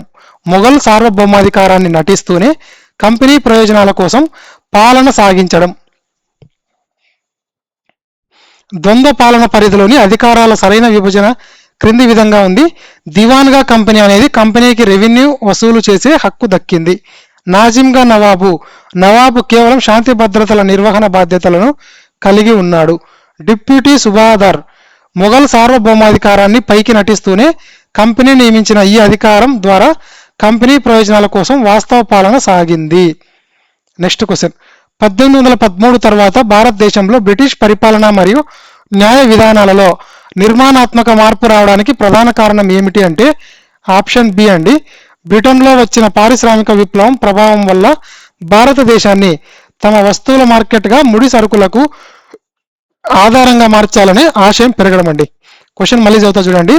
1813 తర్వాత భారతదేశంలో బ్రిటిష్ పరిపాలన మరియు న్యాయ విధానాలలో నిర్మాణాత్మక మార్పు రావడానికి ప్రధాన కారణం ఏంటి అంటే బ్రిటన్లో వచ్చిన పారిశ్రామిక విప్లవం ప్రభావం వల్ల భారతదేశాన్ని తమ వస్తువుల మార్కెట్గా ముడి సరుకులకు ఆధారంగా మార్చాలనే ఆశయం అనేది పెరగడం అండి. 1813 వరకు బ్రిటిష్ ప్రయోజనాలు కేవలం పన్నుల వసూలు, వాణిజ్య ఏకఛత్రాధిపత్యానికి పరిమితమయ్యాయి. కానీ బ్రిటన్లో పారిశ్రామిక విప్లవం రావడంతో, ఇండస్ట్రియల్ రెవల్యూషన్ అనేది రావడంతో వారి ఆశయాలనే మారాయంట. భారతదేశాన్ని తమ పారిశ్రామిక ఉత్పత్తులకు ఒక మార్కెట్గా ముడి సరుకులకు ఆధారంగా మార్చాలనుకున్నారు. ఇందుకోసమే వారు ఆధునిక చట్టాలు, కొత్త పరిపాలన, న్యాయ వ్యవస్థలను ప్రవేశపెట్టాల్సి వచ్చిందంటండి. నెక్స్ట్ క్వశ్చన్, భారతీయ సమాజాన్ని శాస్త్రీయంగా నిర్వచించబడిన లిఖితపూర్వక చట్టాలు మరియు చట్టబద్ధమైన పాలన ద్వారానే ఆధునీకరించవచ్చని జేమ్స్ మిల్, జెరెమీ బెంథమ్ వంటి ఉపయోగితావాదులు విశ్వసించారు. భారతీయ సమాజం వెనుకబడినది, మూఢనమ్మకాలతో కూడినది, నిరంకుశమైనది మరియు ఇక్కడ హేతుబద్ధత, వ్యక్తిగత హక్కులకు భద్రత లేవని వారు విశ్లేషించారు. దీంట్లో కరెక్ట్ ఆన్సర్ వచ్చేటప్పటికి ఆప్షన్ ఏ అండి. Both assertion reason are correct అండి. జేమ్స్ మిల్లు, జెరెమీ బెంథమ్ వంటి ఉపయోగితావాదులు విశ్లేషణల ప్రకారం భారత సమాజం మూఢనమ్మకాలు, నిరంకుశత్వంతో వెనుకబడి ఉంది. అక్కడ హేతుబద్ధత అనేది లేదంటండి. అందుకే ఈ వెనుకబాటుతనాన్ని తొలగించి ఆధునీకరించడానికి శాస్త్రీయ లిఖితపూర్వక చట్టాలు, చట్టబద్ధమైన పాలన అవసరమని వారు భావించారంటండి. 1819లో జేమ్స్ మిల్ కంపెనీ ఎగ్జిక్యూటివ్ గవర్నమెంట్లో సభ్యుడయ్యారంటండి. నెక్స్ట్ క్వశ్చన్, భారతదేశంలో సివిల్ సర్వీసెస్ను సంస్కరించి ఆధునీకరించడానికి లార్డ్ కార్న్వాలిస్ తీసుకున్న చర్యలలో క్రింది వాటిలో ఏవి సరైనవి? దీనివల్లే ఆయనను భారత సివిల్ సర్వీసెస్ పితామహుడు అని పిలుస్తారు. వెరీ వెరీ ఇంపార్టెంట్ అండి. ఇది ప్రీవియస్ ఇయర్ క్వశ్చన్స్లో చాలా సార్లు అడిగారండి. ఈ కార్న్వాలిస్ సివిల్ సర్వీసెస్ యొక్క పితామహుడు అని చాలా సార్లు అడిగారండి డిఫరెంట్ ఎగ్జామ్స్లో. ఆప్షన్స్ వచ్చేటప్పటికి అవినీతిని అరికట్టడానికి సివిల్ సర్వెంట్లు ప్రైవేట్ వ్యాపారం చేయడాన్ని పూర్తిగా నిషేధించారు. ఉద్యోగుల జీతాలను భారీగా పెంచారు. ఉదాహరణకు కలెక్టర్ జీతము నెలకు 15,000 రూపాయలుగా నిర్ణయించారు. కలెక్టర్లకు వసూలైన మొత్తం భూమి శిస్తుపై 1% కమిషన్ ఇచ్చే విధానాన్ని తెచ్చారు. ఆప్షన్ డి అండి. 1, 2, 3 ఆర్ కరెక్ట్ అండి. లార్డ్ కార్న్వాలిస్ సివిల్ సర్వీసెస్ను సంస్కరించి అవినీతిని అరికట్టడానికి ప్రైవేట్ వ్యాపారాలను పూర్తిగా నిషేధించారు. అదే సమయంలో వారి జీతాలు పెంచి కలెక్టర్కు నెలకు 15,000 రూపాయల జీతంతో పాటు వసూలైన రెవెన్యూపై 1% కమిషన్ కూడా కేటాయించారంటండి. అందుకే ఈయన్ను ఎవరిని, ఈ కారన్ వాలిస్ని భారత సివిల్ సర్వీసెస్ పితామహుడు అని అంటారండి. నెక్స్ట్ క్వశ్చన్, ఉన్నత సివిల్ సర్వీసెస్ యొక్క యూరోపియనైజేషన్, ఆంగ్లేయీకరణ విధానం మరియు వాటి శిక్షణ సంస్థలకు సంబంధించి క్రింది ప్రకటనలను పరిశీలించండి.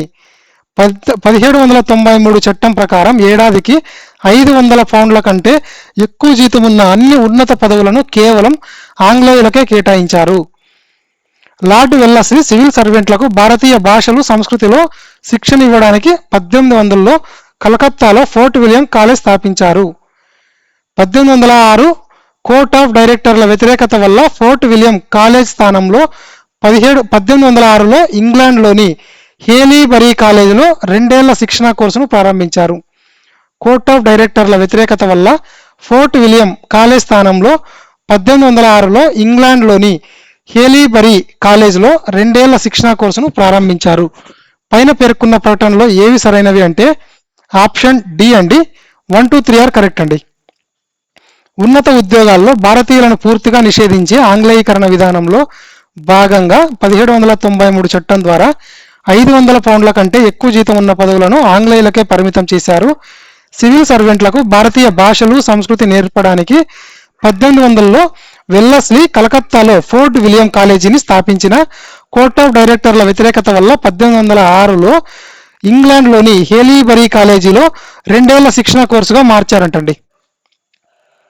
నెక్స్ట్ క్వశ్చన్, భారత సివిల్ సర్వీసెస్ ఎంపిక విధానంలో జరిగిన చట్టబద్ధమైన మరియు కార్యాచరణ పరిణామాలను సరైన కాలక్రమానుసారం ప్రారంభం నుండి చివరికి అమర్చండి.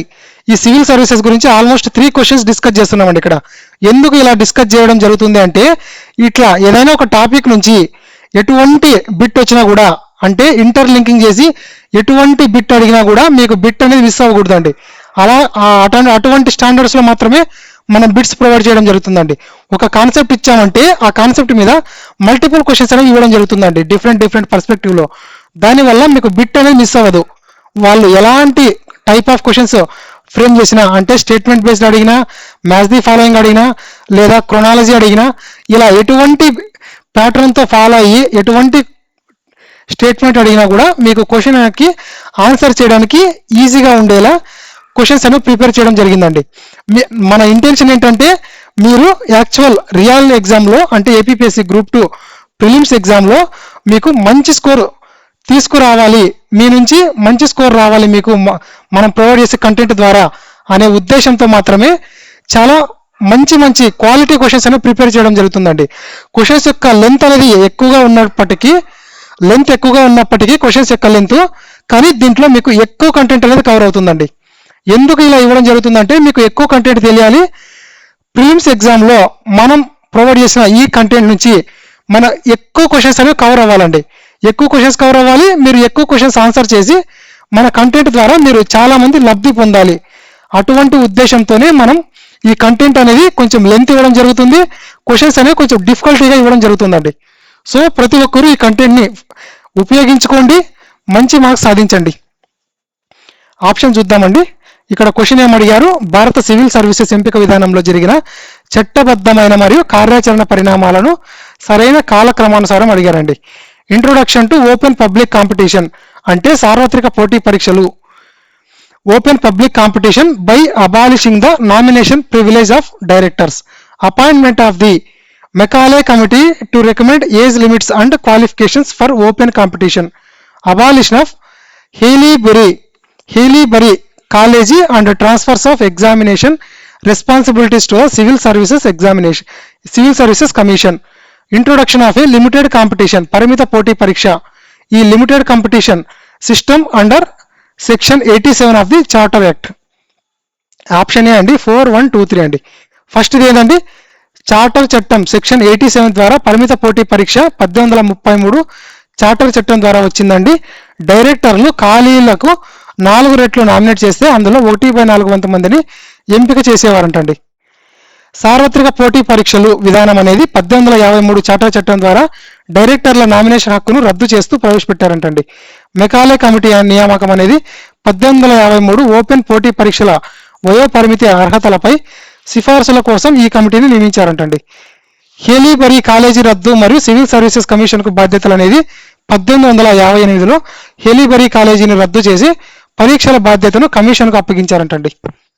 Next question, British civil services మరియు సైన్యంలో భారతీయులకు ఉన్న అవకాశాలు, హోదాలకు సంబంధించి క్రింది వాటిలో ఏ వాస్తవం తప్పు అంటే ఆప్షన్ సి అండి, రిమైనింగ్ ఆర్ కరెక్ట్ అండి. 1863లో సత్యేంద్రనాథ్ ఠాగూర్ సివిల్ సర్వీసెస్లోకి ప్రవేశించిన తొలి భారతీయుడు అయ్యారు. నెక్స్ట్, భారతీయుల కోసం కలెక్టర్ మరియు తహసీల్దార్ మధ్య డిప్యూటీ కలెక్టర్ అనే పదవిని సృష్టించారు. భారతీయుల కోసం కలెక్టర్ మరియు తహసీల్దార్ మధ్య డిప్యూటీ కలెక్టర్ అనే పదవిని సృష్టించారు. నెక్స్ట్, కంపెనీ సైన్యంలో ఒక భారతీయ సైనికుడు చేరగల అత్యున్నత పదవిని సుబేదార్ మాత్రమే. అత్యున్నత పదవి ఏదండి? సుబేదార్ మాత్రమే. సో దీస్ 3 ఆర్ కరెక్ట్ అండి ఎక్సెప్ట్ సి స్టేట్మెంట్. సి అనేది ఎందుకు రాంగో చూద్దాము. 1863లో రవీంద్రనాథ్ ఠాగూర్ సోదరుడైన సత్యేంద్రనాథ్ ఠాగూర్ సివిల్ సర్వీసెస్లోకి ప్రవేశించిన తొలి భారతీయుడిగా చరిత్ర సృష్టించారు. భారతీయుల కోసం ఉన్నత హోదా కల్పించే క్రమంలో కలెక్టర్ మరియు తహసీల్దార్ మధ్య డిప్యూటీ కలెక్టర్ అనే పదవిని సృష్టించారంటండి. అన్కోవినేటెడ్ పోస్ట్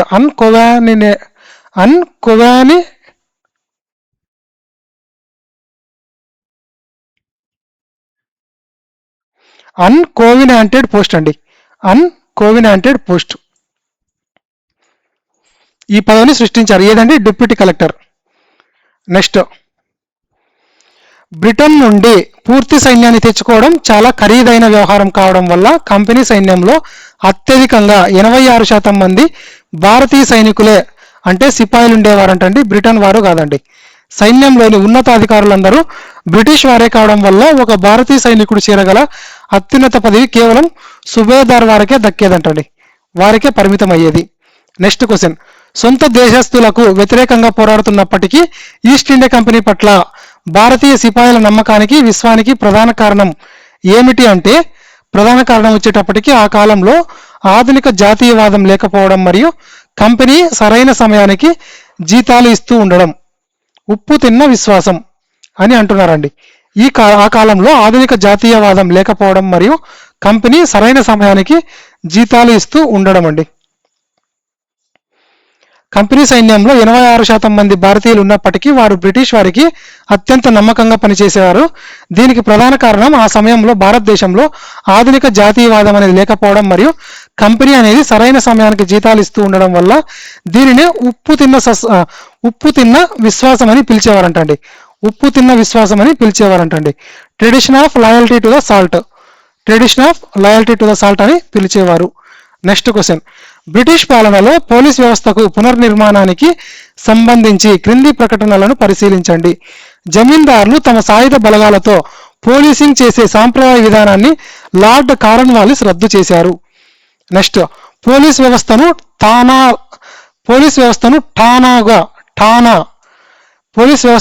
ఠానాలుగా విభజించారు. ప్రతి ఠానాకు ఒక భారతీయుడైన దరోగా అధిపతిగా ఉండేవాడంటండి. ప్రతి ఠానాకు ఒక భారతీయుడైన దరోగా అధిపతిగా ఉండేవాడు. ప్రారంభంలో ఈ పోలీస్ వ్యవస్థ జిల్లా జడ్జి పరిధిలో ఉండేది. ఆ తర్వాత దీనిని సివిల్ సర్వీస్ కలెక్టర్ పరిధిలోకి మార్చారంటండి. సివిల్ సర్వీసెస్ కలెక్టర్ పరిధిలోకి మార్చారు. పైన ప్రకటనలో ఏవి సరైనవంటే బోత్ 1, 2, 3 స్టేట్మెంట్స్ ఆర్ కరెక్ట్ అండి. దీనికి సంబంధించి బ్రిటిష్ పాలనలో ఉన్న పోలీస్ వ్యవస్థ పునర్నిర్మాణానికి సంబంధించి 3 స్టేట్మెంట్స్ ఆర్ కరెక్ట్ అండి. పోలీస్ వ్యవస్థను ఒక వ్యవస్థీకృత శక్తిగా మార్చిన ఘనత ఎవరికి ఉంది అంటే లార్డ్ కారన్ వాలిస్దండి. లార్డ్ కారన్ వాలిస్దే. ఆయన జమీందారుల పోలీసింగ్ పద్ధతిని రద్దు చేసి ఈ వ్యవస్థను ఠానాలుగా విభజించి ప్రతి ఠానాకు ఒక భారతీయుడైన దరోగాను అధిపతిగా నియమించారంటండి. ప్రతి ఠానాకు ఒక భారతీయుడైన దరోగాను అధిపతిగా నియమించారంటండి. ప్రారంభంలో జిల్లా జడ్జి పరిధిలో ఉన్న ఈ వ్యవస్థను తదనంతరం సివిల్ సర్వీస్ అంటే కలెక్టర్ పరిధిలోకి మార్చారంటండి. ఎవరండి? ఈ Lord Cornwallis. Next question, British పూర్వ న్యాయ వ్యవస్థ మరియు ప్రారంభ యూరోపియన్ పాలకుల దృక్పథాలను సంబంధించి క్రింది ప్రకటనలను పరిశీలించండి. బ్రిటిష్ పాలనకు ముందు సామాజిక లేదా మతపరమైన ఆచారాలతో సంబంధం లేకుండా దేశవ్యాప్తంగా ఒకే రకమైన చట్టం అమల్లో ఉండేది. క్రిమినల్ కేసులలో బ్రాహ్మణులకు ఉన్న ప్రత్యేక హక్కులు అంటే శిక్షల నుండి మినహాయింపులు మరియు ముస్లిం చట్టాల ప్రకారం అమల్లో ఉన్న అంగవైకల్యం కలిగించే కఠిన శిక్షలను యూరోపియన్లు అంగీకరించలేకపోయారు. పైన పేర్కొన్న ప్రకటనలో ఏవి సరైనవి అంటే ఆప్షన్ బి అండి. ఓన్లీ స్టేట్మెంట్ 2 మాత్రమే కరెక్ట్ అండి. ఓన్లీ స్టేట్మెంట్ 2 మాత్రమే కరెక్ట్. బ్రిటిష్ పూర్వ భారతదేశంలో ఏకరీతి చట్టం లేదు. చట్టాలు పూర్తిగా సామాజిక మతపరమైన ఆచారాలు, హిందూ ధర్మశాస్త్రాలు మరియు ముస్లిం షరియత్ ఆధారంగా విభిన్నంగా ఉండేవి. ముస్లిం చట్టాల ప్రకారం అంగవైకల్యం కలిగించడం, రాళ్లతో కొట్టి చంపడం వంటి అవమానీయ శిక్షలు మరియు కులం లేదా హోదాను బట్టి శిక్షల్లో ఉండే వివక్ష అంటే బ్రాహ్మణులకు ఉండే ప్రత్యేక మినహాయింపులు యూరోపియన్లకు నచ్చలేదంటండి. సో స్టేట్మెంట్ 2 మాత్రమే కరెక్ట్. స్టేట్మెంట్ 1 అనేది ఎందుకు రాంగ్ అంటే బ్రిటిష్ పూర్వ భారతదేశంలో ఏకరీతి చట్టం అనేది లేదండి, కానీ అక్కడేమన్నారు చట్టరీత్యా ఏకరీతి చట్టం అనేది ఉంది అన్నారు కాబట్టి అది రాంగు. చట్టాలు పూర్తిగా సామాజిక మతపరమైన ఆచారాలు, హిందూ ధర్మశాస్త్రాలు మరియు ముస్లిం షరియత్ ఆధారంగా విభిన్నంగా ఉండేవంటండి. సో స్టేట్మెంట్ 1 అనేది wrong. Next question, Warren Hastings ప్రారంభ న్యాయ వ్యవస్థ నాటి కోర్టులను వాటి కార్యాచరణ వివరణలతో జతపరచండి. న్యాయ వ్యవస్థ యొక్క ఆనాటి కోర్టులు మరియు కార్యాచరణ వివరణలతో మ్యాచ్ ది ఫాలోయింగ్ అండి. ఇది ఎవరికి సంబంధించింది? వారెన్ హేస్టింగ్స్ సంబంధించింది. కోర్టు యొక్క రకాలు, కార్యాచరణ యొక్క వివరణలు. Option B is the correct answer అండి. A to బి1. కోర్టు యొక్క రకం దివానీ అదాలత్ అండి. ఈ దివానీ అదాలత్ యొక్క కోర్టు రకం యొక్క కార్యాచరణ ఏది అంటే ఇది సివిల్ కేసులను పరిష్కరించేదంట. దీనిపై అప్పీళ్లను సదర్ దివానీ అదాలత్కు పంపుకునే అవకాశం అనేది ఉండేదంటండి. ఈ దివానీ అదాలత్ అనేది సివిల్ కేసులను పరిష్కరించేది. దీనిపై అప్పీళ్లను సదర్ దివానీ అదాలత్కు పంపుకునే అవకాశం అనేది ఉండేదంటండి. ఫౌజ్దారీ అదాలత్ అనేది ఇది ముస్లిం చట్టాల ప్రకారం క్రిమినల్ కేసులను పరిష్కరించేదంట. దీనిపై అప్పీళ్లు సదర్ నిజామత్ అదాలత్కు వెళ్ళేవంటండి. ఇది ముస్లిం చట్టాల ప్రకారం క్రిమినల్ కేసులను పరిష్కరించేది. దీనిపై అప్పీళ్లు సదర్ నిజామత్ అదాలత్కు వెళ్ళేవంటండి. So option B is the correct answer అండి. వారెన్ హేస్టింగ్స్ ప్రవేశపెట్టిన మొఘల్ ఆధారిత కోర్టులకు సంబంధించి దివానీ అదాలత్ అనేది సివిల్ కేసులను పరిష్కరించేది. దీనిపై అప్పీళ్లను సదర్ దివానీ అదాలత్కు పంపుకునేవారు. ఫౌజ్దారీ అదాలత్ అనేది క్రిమినల్ కేసులను ముస్లిం చట్టాల ప్రకారం పరిష్కరించేది. దీనిపై అప్పీళ్లు సదర్ నిజామత్ అదాలత్ అనే దానికి వెళ్ళేవంటండి. నెక్స్ట్ క్వశ్చన్, 1793 కారన్ వాలిస్ కోడ్ ద్వారా ప్రవేశపెట్టబడిన అత్యంత విప్లవాత్మకమైన పరిపాలన లేదా న్యాయ మార్పు క్రింది వాటిలో ఏది అంటే ఆప్షన్ బి అండి. జిల్లా కలెక్టర్కు ఉన్న అన్ని న్యాయాధికారాలను రద్దు చేసి జిల్లా జడ్జి అనే కొత్త అధికారిని నియమించడం ద్వారా ఎగ్జిక్యూటివ్ నుండి జ్యుడిషియరీని వేరు చేయడం అండి. క్వశ్చన్ మళ్ళీ చదువుతా, బాగా గుర్తుపెట్టుకోండి. 1793 కారన్ వాలిస్ కోడ్ ద్వారా ప్రవేశపెట్టబడిన అత్యంత విప్లవాత్మకమైన పరిపాలన లేదా న్యాయ మార్పుకు సంబంధించి అడిగారండి. కరెక్ట్ ఆన్సర్ వచ్చేటప్పటికి జిల్లా కలెక్టర్కు ఉన్న అన్ని న్యాయాధికారాలను రద్దు చేసి ఏవేవండి? జిల్లా కలెక్టర్కు ఉన్న అన్ని న్యాయాధికారాలను రద్దు చేసి జిల్లా కలెక్టర్ అనే ప్లేస్లో జిల్లా జడ్జి అనే కొత్త అధికారిని నియమించడం ద్వారా ఎగ్జిక్యూటివ్ నుండి జ్యుడిషియరీని వేరు చేయడం అండి. ఎర్లియర్గా ఏముందండి? ఇది ఎగ్జిక్యూటివ్ అనేది ఉండేది. ఆ ఎగ్జిక్యూటివ్ నుండి జిల్లా జడ్జిగా అంటే జ్యుడిషియరీ విధానాన్ని మార్చారండి. ఎగ్జిక్యూటివ్ నుండి జ్యుడిషియరీగా మార్చడం జరిగింది. ఎప్పుడు? ఈ కారన్ వాలిస్ 1793లో ఈ అత్యంత నూతనమైన ఈ కోడ్ని ప్రవేశపెట్టడం ద్వారా. సో లార్డ్ కారన్ వాలిస్ ప్రవేశపెట్టిన కారన్ వాలిస్ కోడ్ అనేది అధికారాల పృథక్కరణ అంటే సెపరేషన్ ఆఫ్ పవర్స్ సూత్రంపై ఆధారపడిందంట. దీని ద్వారా జిల్లా కలెక్టర్కున్న న్యాయాధికారాలను రద్దు చేసి కేవలం రెవెన్యూ బాధ్యతలను మాత్రమే ఉంచారంటండి. ఆ న్యాయాధికారాలను జిల్లా జడ్జి అనే కొత్త అధికారికి అప్పగించడం ద్వారా భారతదేశంలో మొదటిసారి ఎగ్జిక్యూటివ్ అంటే పాలనా విభాగం నుండి జ్యుడిషియరీ న్యాయ విభాగంను వేరు చేయడం జరిగింది. చాలా ఇంపార్టెంట్ అండి. దీని రిలేటెడ్ ఏదైనా ఇంటర్లింక్ చేసి అడగొచ్చు అప్కమింగ్ ఎగ్జామ్లో. లార్డ్ కారన్ వాలిస్ గురించి చాలా ఇంపార్టెంట్ అండి. ప్రీవియస్ ఎగ్జామ్స్లో చాలాసార్లు అడిగారు. ఈ లార్డ్ కారన్ వాలిస్ గురించి, అందుకే మరీ చెప్పడం జరుగుతోంది. సో ఎవరు నెగ్లెక్ట్ చేయొద్దండి. నెక్స్ట్ క్వశ్చన్, బ్రిటిష్ పాలనలో చట్టాల క్రోడీకరణ మరియు న్యాయ వ్యవస్థకు సంబంధించి క్రింది ప్రకటనలను పరిశీలించండి. 1793 చాటా చట్టం వ్యక్తిగత ఆస్తి హక్కుల చట్టాలను భారతీయ భాషల్లోకి అనువదించి ముద్రించాలని స్పష్టం చేయడం ద్వారా లిఖితపూర్వక చట్టాల ఆధారిత పాలనకు పునాది వేసిందంటండి. నెక్స్ట్, 1833 చార్టర్ చట్టం ప్రకారం దేశవ్యాప్తంగా చట్టాల క్రోడీకరణ కోసం లార్డ్ మెకాలే అధ్యక్షతన మొదటి భారత్ లా కమిషన్ ఏర్పాటైంది. దీని ద్వారా ఐపీసీ, సిఆర్పిసి వంటివి రూపొందాయి. ఈ ఐపీసీ, సిఆర్పిసి యొక్క ఫుల్ ఫామ్ ఏంటో కమెంట్లో తెలియజేయండి ఫ్రెండ్స్. ఎందుకంటే దీని గురించి చాలా సార్లు రిపీట్ చేయడం జరిగింది, చాలాసార్లు డిస్కస్ చేయడం జరిగింది కూడా.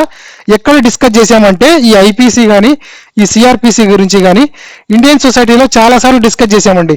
చాలా మంచి కంటెంట్ కూడా కవర్ చేయడం జరిగిందండి ఇక్కడ ఇండియన్ సొసైటీలో.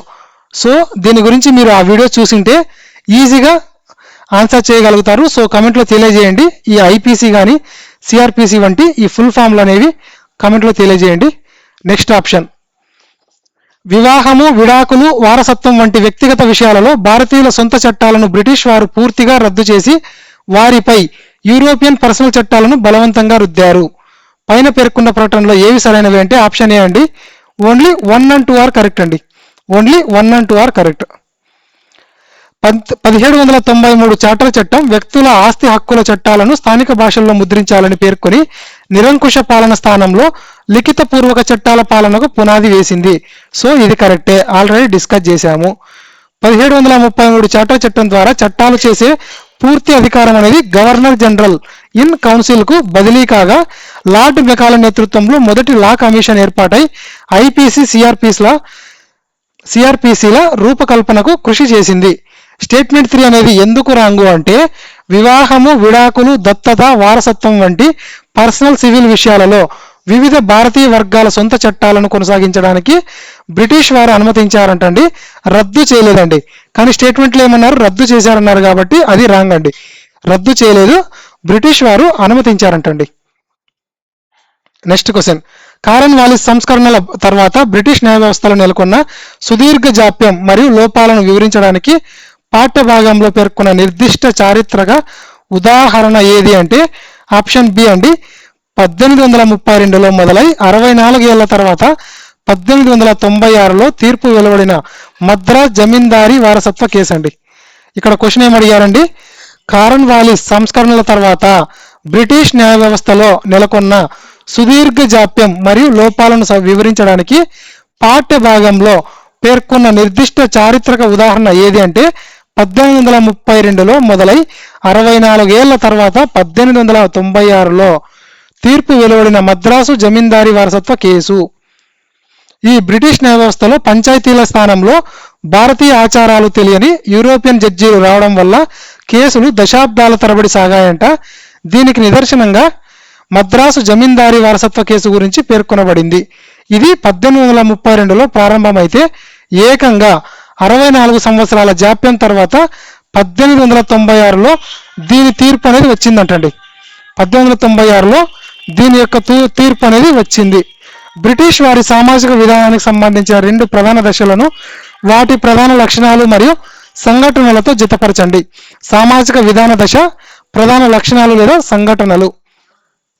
ఆప్షన్ బి అండి, A to B1.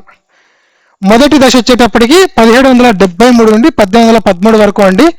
దీంట్లో ఏం చెప్తుంది అంటే జోక్యం చేసుకునే విధానం అవలంబించారు, రాజకీయ మనుగడ కోసం స్థానిక సాంప్రదాయాలను గౌరవించడంపై దృష్టి పెట్టారంటండి. ఏ దశలో? మొదటి దశలో. ఎప్పటి నుంచి ఎప్పటి వరకు? 1773 నుండి 1813 వరకు. నెక్స్ట్ రెండో దశలో అంటే 1813 నుండి ఈ బ్రిటన్ మేధో విప్లవం ప్రభావంతో జాగ్రత్తతో కూడిన జోక్యం సాగిందంటండి. జాగ్రత్తతో కూడిన జోక్యం అనేది సాగింది. సతీ, బానిసత్వం వంటి దురాచారాలకు వ్యతిరేకంగా చట్టాలను తెచ్చారంటే ఎప్పటి నుండి? 1813 తర్వాత. ఇది రెండో దశకు సంబంధించింది. ఈ మొదటి దశలో ఓరియాంటలిజం మరియు రాజీ విధానం వల్ల జోక్యం చేసుకునే విధానం పాటించారు. స్థానిక భాషలు సాంప్రదాయాలను వారెన్ హేస్టింగ్స్ వంటి వారు ప్రోత్సహించారు. రెండో దశలో ఉదారవాద మానవతావాద ఆలోచనల వల్ల ఈ దశ జాగ్రత్తతో కూడిన జోక్యం కాషియస్ ఇంటర్వెన్షన్ గా మారిందంటండి. ఈ దశలోనే సతీ సగమనం, శిశు హత్యలు, బానిసత్వం వంటి వాటిపై చట్టాలు చేశారు. నెక్స్ట్ క్వశ్చన్, 1791లో వారెన్ హేస్టింగ్స్ కలకత్తా మద్రాసును స్థాపించారు మరియు విలియం జోన్స్ అనే అతను ఏషియాటిక్ సొసైటీని స్థాపించడంలో కీలక పాత్ర పోషించారు. నెక్స్ట్, ఆడమ్ స్మిత్ నాటి కంపెనీ కోర్ట్ ఆఫ్ ప్రొప్రైటర్లు భారతదేశాన్ని రక్షించిన వారు మరియు నాగరికులుగా మార్చిన వారు అని ఎంతో ప్రశంసించారు. సో క్రింది వాటిలో సరైనవి అంటే ఆప్షన్ సి అండి. ఓన్లీ అసర్షన్ మాత్రమే కరెక్ట్, రీజన్ అనేది ఫాల్స్ అండి. ఎందుకు రాంగో చూద్దామండి.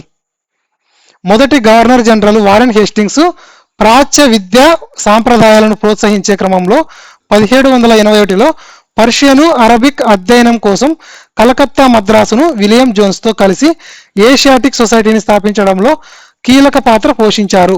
ఆడమ్ స్మిత్ కంపెనీ అధికారులను ప్రశంసించలేదండి, పైగా నాటి కంపెనీ కోర్ట్ ఆఫ్ ప్రొప్రైటర్లను తీవ్రంగా విమర్శిస్తూ భారతదేశాన్ని దోచుకునే వారిని నియమించే కోర్టు అని ఎండగట్టారంటండి. ఎవరండి?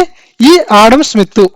ఈ ఆడమ్ స్మిత్ అధికారులను ప్రశంసించలేదండి, అతను భారతదేశాన్ని దోచుకునే వారిని నియమించే కోర్టు అని ఎండగట్టారంటండి.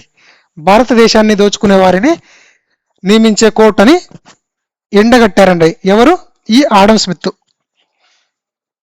నెక్స్ట్ క్వశ్చన్, సామాజిక సంస్కరణలు అవి చట్టబద్ధమైన సంవత్సరాల సరైన జతను గుర్తించండి.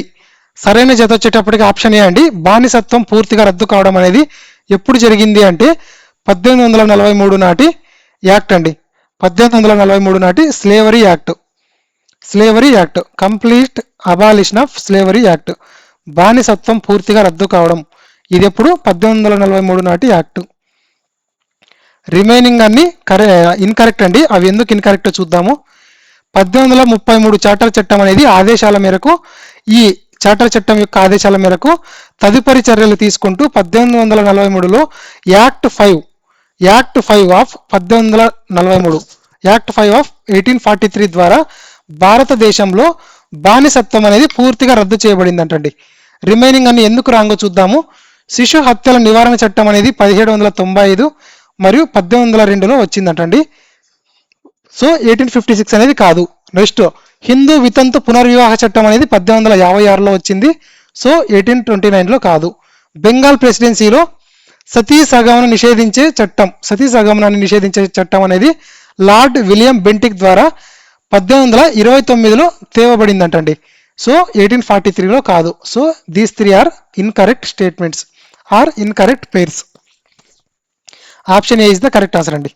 నెక్స్ట్ క్వశ్చన్, ఓరియాంటలిస్ట్ ఆంగ్లిసిస్ట్ వివాదం మరియు 1835 మెకాలే మినిట్స్ కు సంబంధించి క్రింది ప్రకటనలను పరిశీలించండి.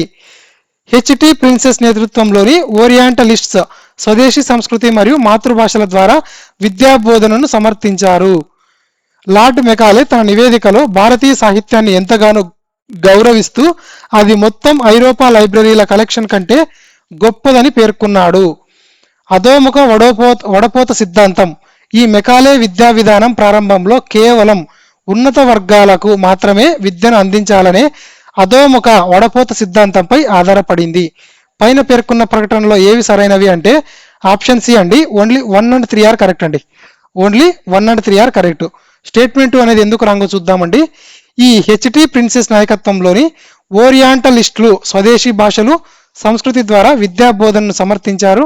లార్డ్ మెకాలే భారతీయ సాహిత్యాన్ని తీవ్రంగా తృణీకరిస్తూ ఒక మంచి యూరోపియన్ లైబ్రరీలోని ఒకే ఒక్క అర అంటే షెల్ఫ్ భారతదేశం మరియు అరేబియా మొత్తం దేశీయ సాహిత్యంతో సమానం అని వివాదాస్పద వ్యాఖ్య చేశారంటండి.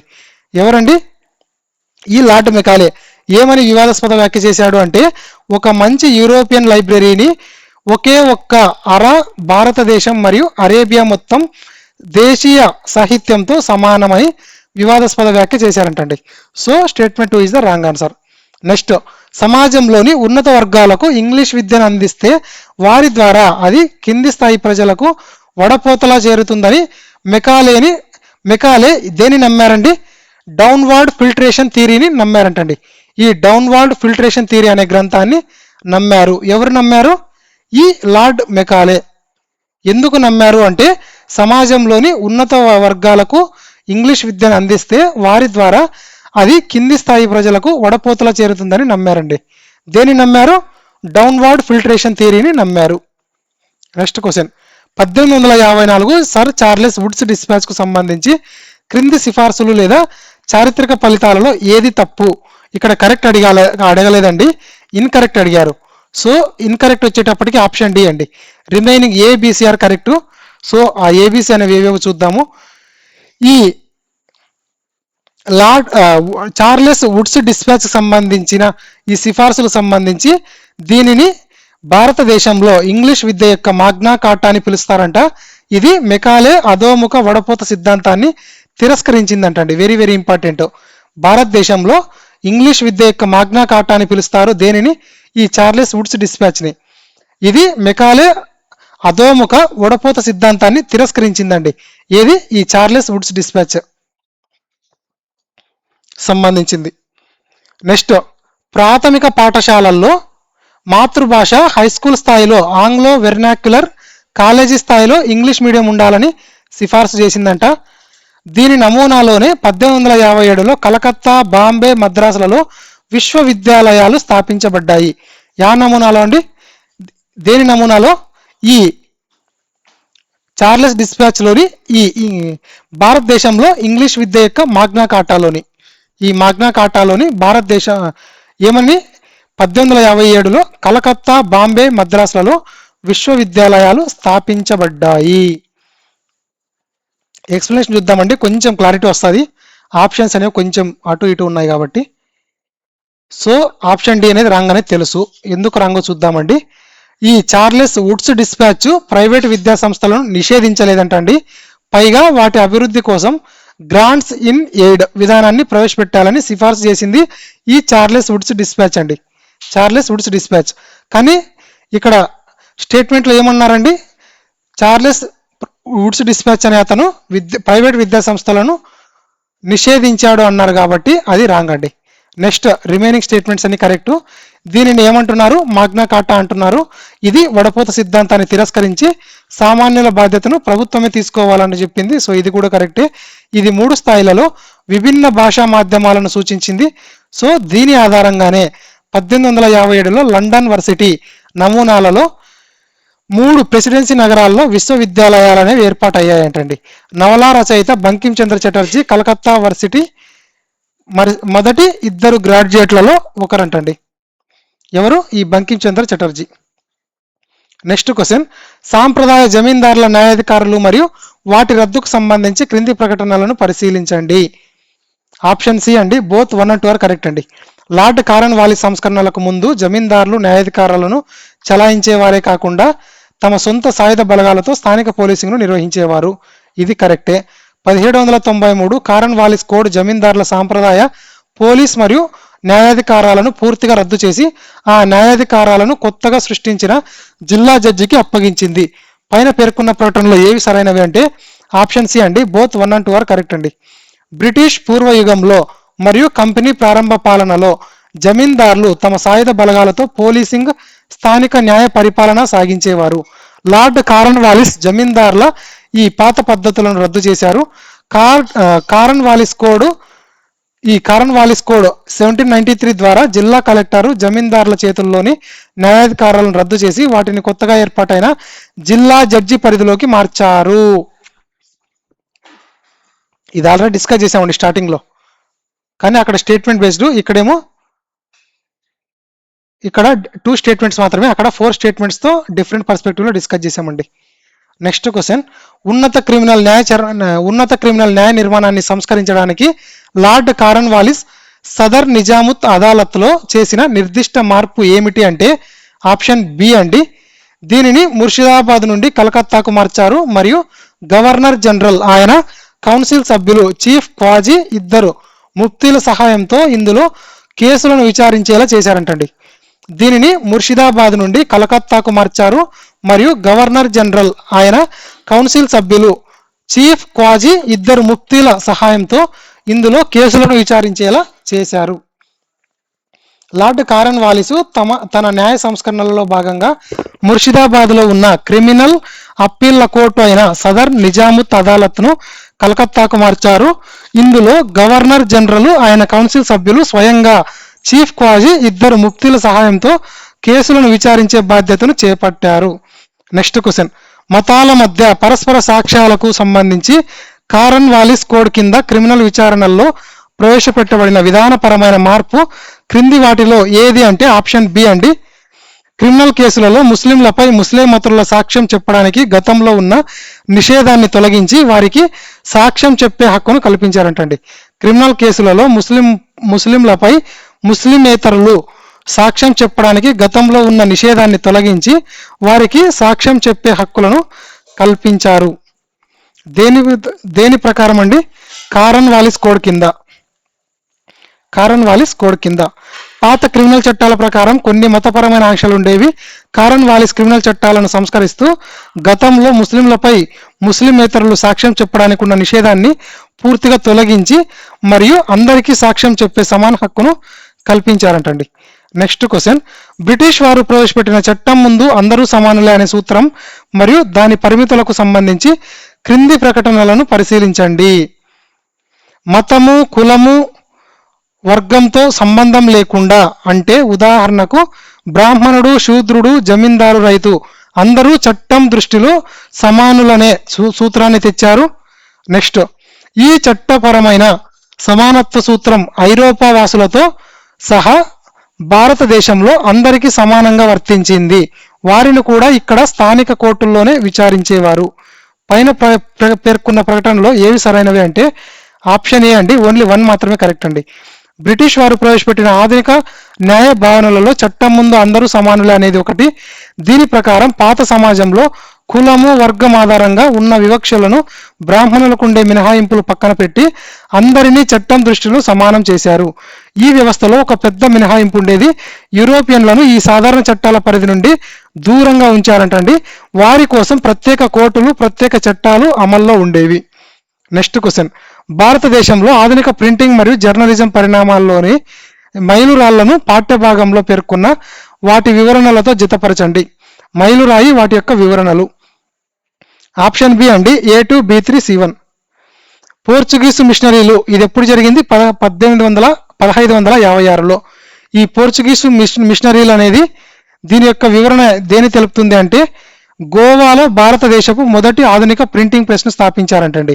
ఎవరు? ఈ పోర్చుగీసు మిషనరీలు గోవాలో భారతదేశపు మొదటి ఆధునిక ప్రింటింగ్ ప్రెస్ను స్థాపించారు. నెక్స్ట్, డానిష్ మిషనరీలు అనేవాళ్ళు ఈ వారి ప్రారంభ కార్యకలాపాలలో భాగంగా తమిళ నిఘంటువును ముద్రించారు. జేమ్స్ ఆగస్టస్ హికీ అనేవాళ్ళు ఏం చేశారు అంటే భారతదేశంలో తొలి వార్తాపత్రిక ది బెంగాల్ గెజిట్ను ప్రారంభించారంటండి. భారతదేశంలో తొలి వార్తాపత్రిక అయిన ది బెంగాల్ గెజిట్ను ప్రారంభించింది ఎవరు? James Augustus Hicky. ప్రింటింగ్ మరియు ప్రెస్ చరిత్రకు సంబంధించిన సరైన జతలు వచ్చేటప్పటికి పోర్చుగీస్ మిషనరీలు ఎప్పుడు 1556లో వీరు గోవాలో భారతదేశపు మొట్టమొదటి ఆధునిక ప్రింటింగ్ ప్రెస్ను స్థాపించారు. డానిష్ మిషనరీలు వీరు ప్రారంభంలో ఒక తమిళ నిఘంటువును ముద్రించారు. జేమ్స్ ఆగస్టస్ హికీ 1780లో ఈయన భారతదేశంలోని తొలి వార్తాపత్రిక అయిన ది బెంగాల్ గెజిట్ను ప్రారంభించారు. నెక్స్ట్ క్వశ్చన్, వేద సంస్కృతికి వ్యతిరేకమనే ఆధారంతో 1789లోనే షహాబాద్లో సతీ సహగమనాన్ని అడ్డుకోవడానికి మొదటిసారిగా ప్రయత్నించిన బ్రిటిష్ అధికారి ఎవరు అంటే ఆప్షన్ బి అండి, కలెక్టర్ కోల్రూక్. వేద సంస్కృతికి వ్యతిరేకమనే ఆధారంతో 1789లోనే షహాబాద్లో సతీ సహగమనాన్ని అడ్డుకోవడానికి మొదటిసారిగా ప్రయత్నించిన బ్రిటిష్ అధికారి ఎవరు అంటే కలెక్టర్ కోల్రూక్. 1829లో బెంటిక్ చట్టం తేవడానికి చాలా కాలం ముందే 17 1989లోనే షహాబాద్ కలెక్టర్ కోల్రుక్ ఒక సతిని ఆపి ఇది అసలైన వేద సంస్కృతికి వ్యతిరేకమని నిరూపించడానికి ప్రయత్నించారంటండి. సతీ సహగమనం అణిచివేతకు ఒక బ్రిటిష్ అధికారి చేసిన తొలి ప్రయత్నాలలో ఇది ఒకటంటండి. నెక్స్ట్ క్వశ్చన్, రాజా రామ్మోహన్ రాయ్ తన సంబాద్ కౌముది పత్రిక ద్వారా సతికి వ్యతిరేకంగా బలమైన ప్రజాభిప్రాయాన్ని సృష్టించగా సాంప్రదాయవాదులు సమాచార్ చంద్రిక పత్రిక ద్వారా ఆయనను వ్యతిరేకించారు. లార్డ్ విలియం బెంటిక్ 1829 అనే ఒకే సంవత్సరంలో 3 ప్రెసిడెన్సీలలో అంటే బెంగాలు, బాంబే, మద్రాస్ ఒకేసారి సతీ సహగమనాన్ని నిషేధించారు. పైన పేర్కొన్న ప్రకటనలో ఏవి సరైనవి అంటే ఆప్షన్ సి అండి. Only assertion is correct, reason is false. Raja Rammohan Roy Sambad Kaumudi ద్వారా సతీని వ్యతిరేకించగా సాంప్రదాయవాది కాశీనాథ్ తర్కవాగీష్ సమాచార చంద్రిక పత్రిక ద్వారా సతిని సమర్థిస్తూ సంస్కరణలను వ్యతిరేకించారంటండి. లార్డ్ విలియం బెంటిక్ 1829లో కేవలం బెంగాల్ ప్రెసిడెన్సీలో మాత్రమే సతిని నిషేధిస్తూ చట్టం తెచ్చారు. మరుసటి సంవత్సరం అంటే 1830లో ఈ చట్టాన్ని బాంబే, మద్రాసు ప్రెసిడెన్సీలకు సమర్థించారు. నెక్స్ట్ క్వశ్చన్, లౌకిక విద్యను అందించడం కోసం 1817లో కలకత్తాలో రాజా రామ్మోహన్ రాయ్తో కలిసి డేవిడ్ హేర్ స్థాపించిన ప్రముఖ విద్యా సంస్థ ఏది అంటే ఆప్షన్ సి అండి. Option C Hindu College. లౌకిక విద్యను అందించడం కోసం 1817లో కలకత్తాలో రాజా రామ్మోహన్ రాయ్తో కలిసి డేవిడ్ హేర్ స్థాపించిన ప్రముఖ విద్యా సంస్థ ఏదండి? Option C Hindu college. Anglicist orientalist వివాద సమయంలో రాజా రామ్మోహన్ రాయ్ నేతృత్వంలోని ఆధునిక భారతీయులు ఇంగ్లీష్ విద్యను సమర్థించారు. ఇందులో భాగంగా ఈయన 1817లో డేవిడ్ హేర్తో కలిసి కలకత్తాలో లౌకిక విద్యా బోధన కోసం హిందూ కాలేజీని స్థాపించారు. నెక్స్ట్ క్వశ్చన్, వలస పాలనలో మహిళా విద్యా వికాసానికి సంబంధించిన క్రింది ప్రకటనలను పరిశీలించండి. వలస పాలనలో మహిళా విద్యా వికాసానికి సంబంధించిన క్రింది ప్రకటనలను పరిశీలించండి. 1819లో క్రైస్తవ మిషనరీలు కలకత్తాలో ఫీమేల్ జువనైల్ సొసైటీని స్థాపించారు. 1849లో జేఈడి బెతూన్ కలకత్తాలో హిందూ బాలికా విద్యాలయం స్థాపించారు. మహిళా విద్యకు అధికారికంగా ప్రభుత్వ మద్దతు ఇచ్చిన మొదటి గవర్నర్ జనరల్గా లార్డ్ డల్హౌసీ నిలిచారు. పైన పేర్కొన్న ప్రకటనలలో ఏవి సరైనవి అంటే ఆప్షన్ డి అండి. 1, 2, 3 ఆర్ కరెక్ట్ అండి. 1, 2, 3 ఆర్ కరెక్ట్. 1819లో క్రైస్తవ మిషనరీలు కలకత్తాలో ఫీమేల్ జువనైల్ సొసైటీని స్థాపించి మహిళా విద్యకు శ్రీకారం చుట్టారు. ఆ తర్వాత 1849లో జేఈడి బెతూన్ హిందూ బాలికా విద్యాలయాన్ని ప్రారంభించగా గవర్నర్ జనరల్ లార్డ్ డల్హౌసీ దీనికి అధికారికంగా మద్దతునిచ్చి మహిళా విద్యను ప్రోత్సహించిన మొదటి గవర్నర్ జనరల్గా నిలిచారంటండి.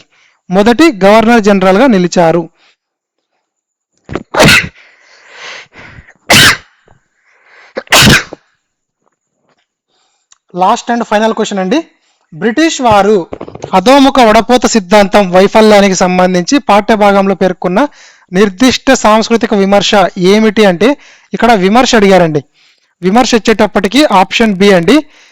విద్య కిందకి వడిపోతలా చేరకపోగా ఈ సిద్ధాంతం విఫలమై ఇంగ్లీష్ చదివిన కొద్ది మంది సంపన్నులకు మరియు చదువు రాని సామాన్య ప్రజలకు మధ్య ఒక పెద్ద సాంస్కృతిక భాషా గ్యాప్ అనేది ఏర్పడిందంటండి.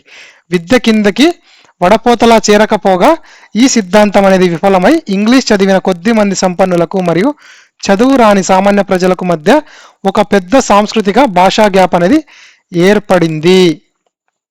So option B is the correct answer. Lord Macaulay ప్రతిపాదించిన అధోముఖ వడపోత సిద్ధాంతం పూర్తిగా విఫలమైంది. ఉన్నత వర్గాల నుండి సాధారణ ప్రజలకు విద్య ప్రవహించలేదు.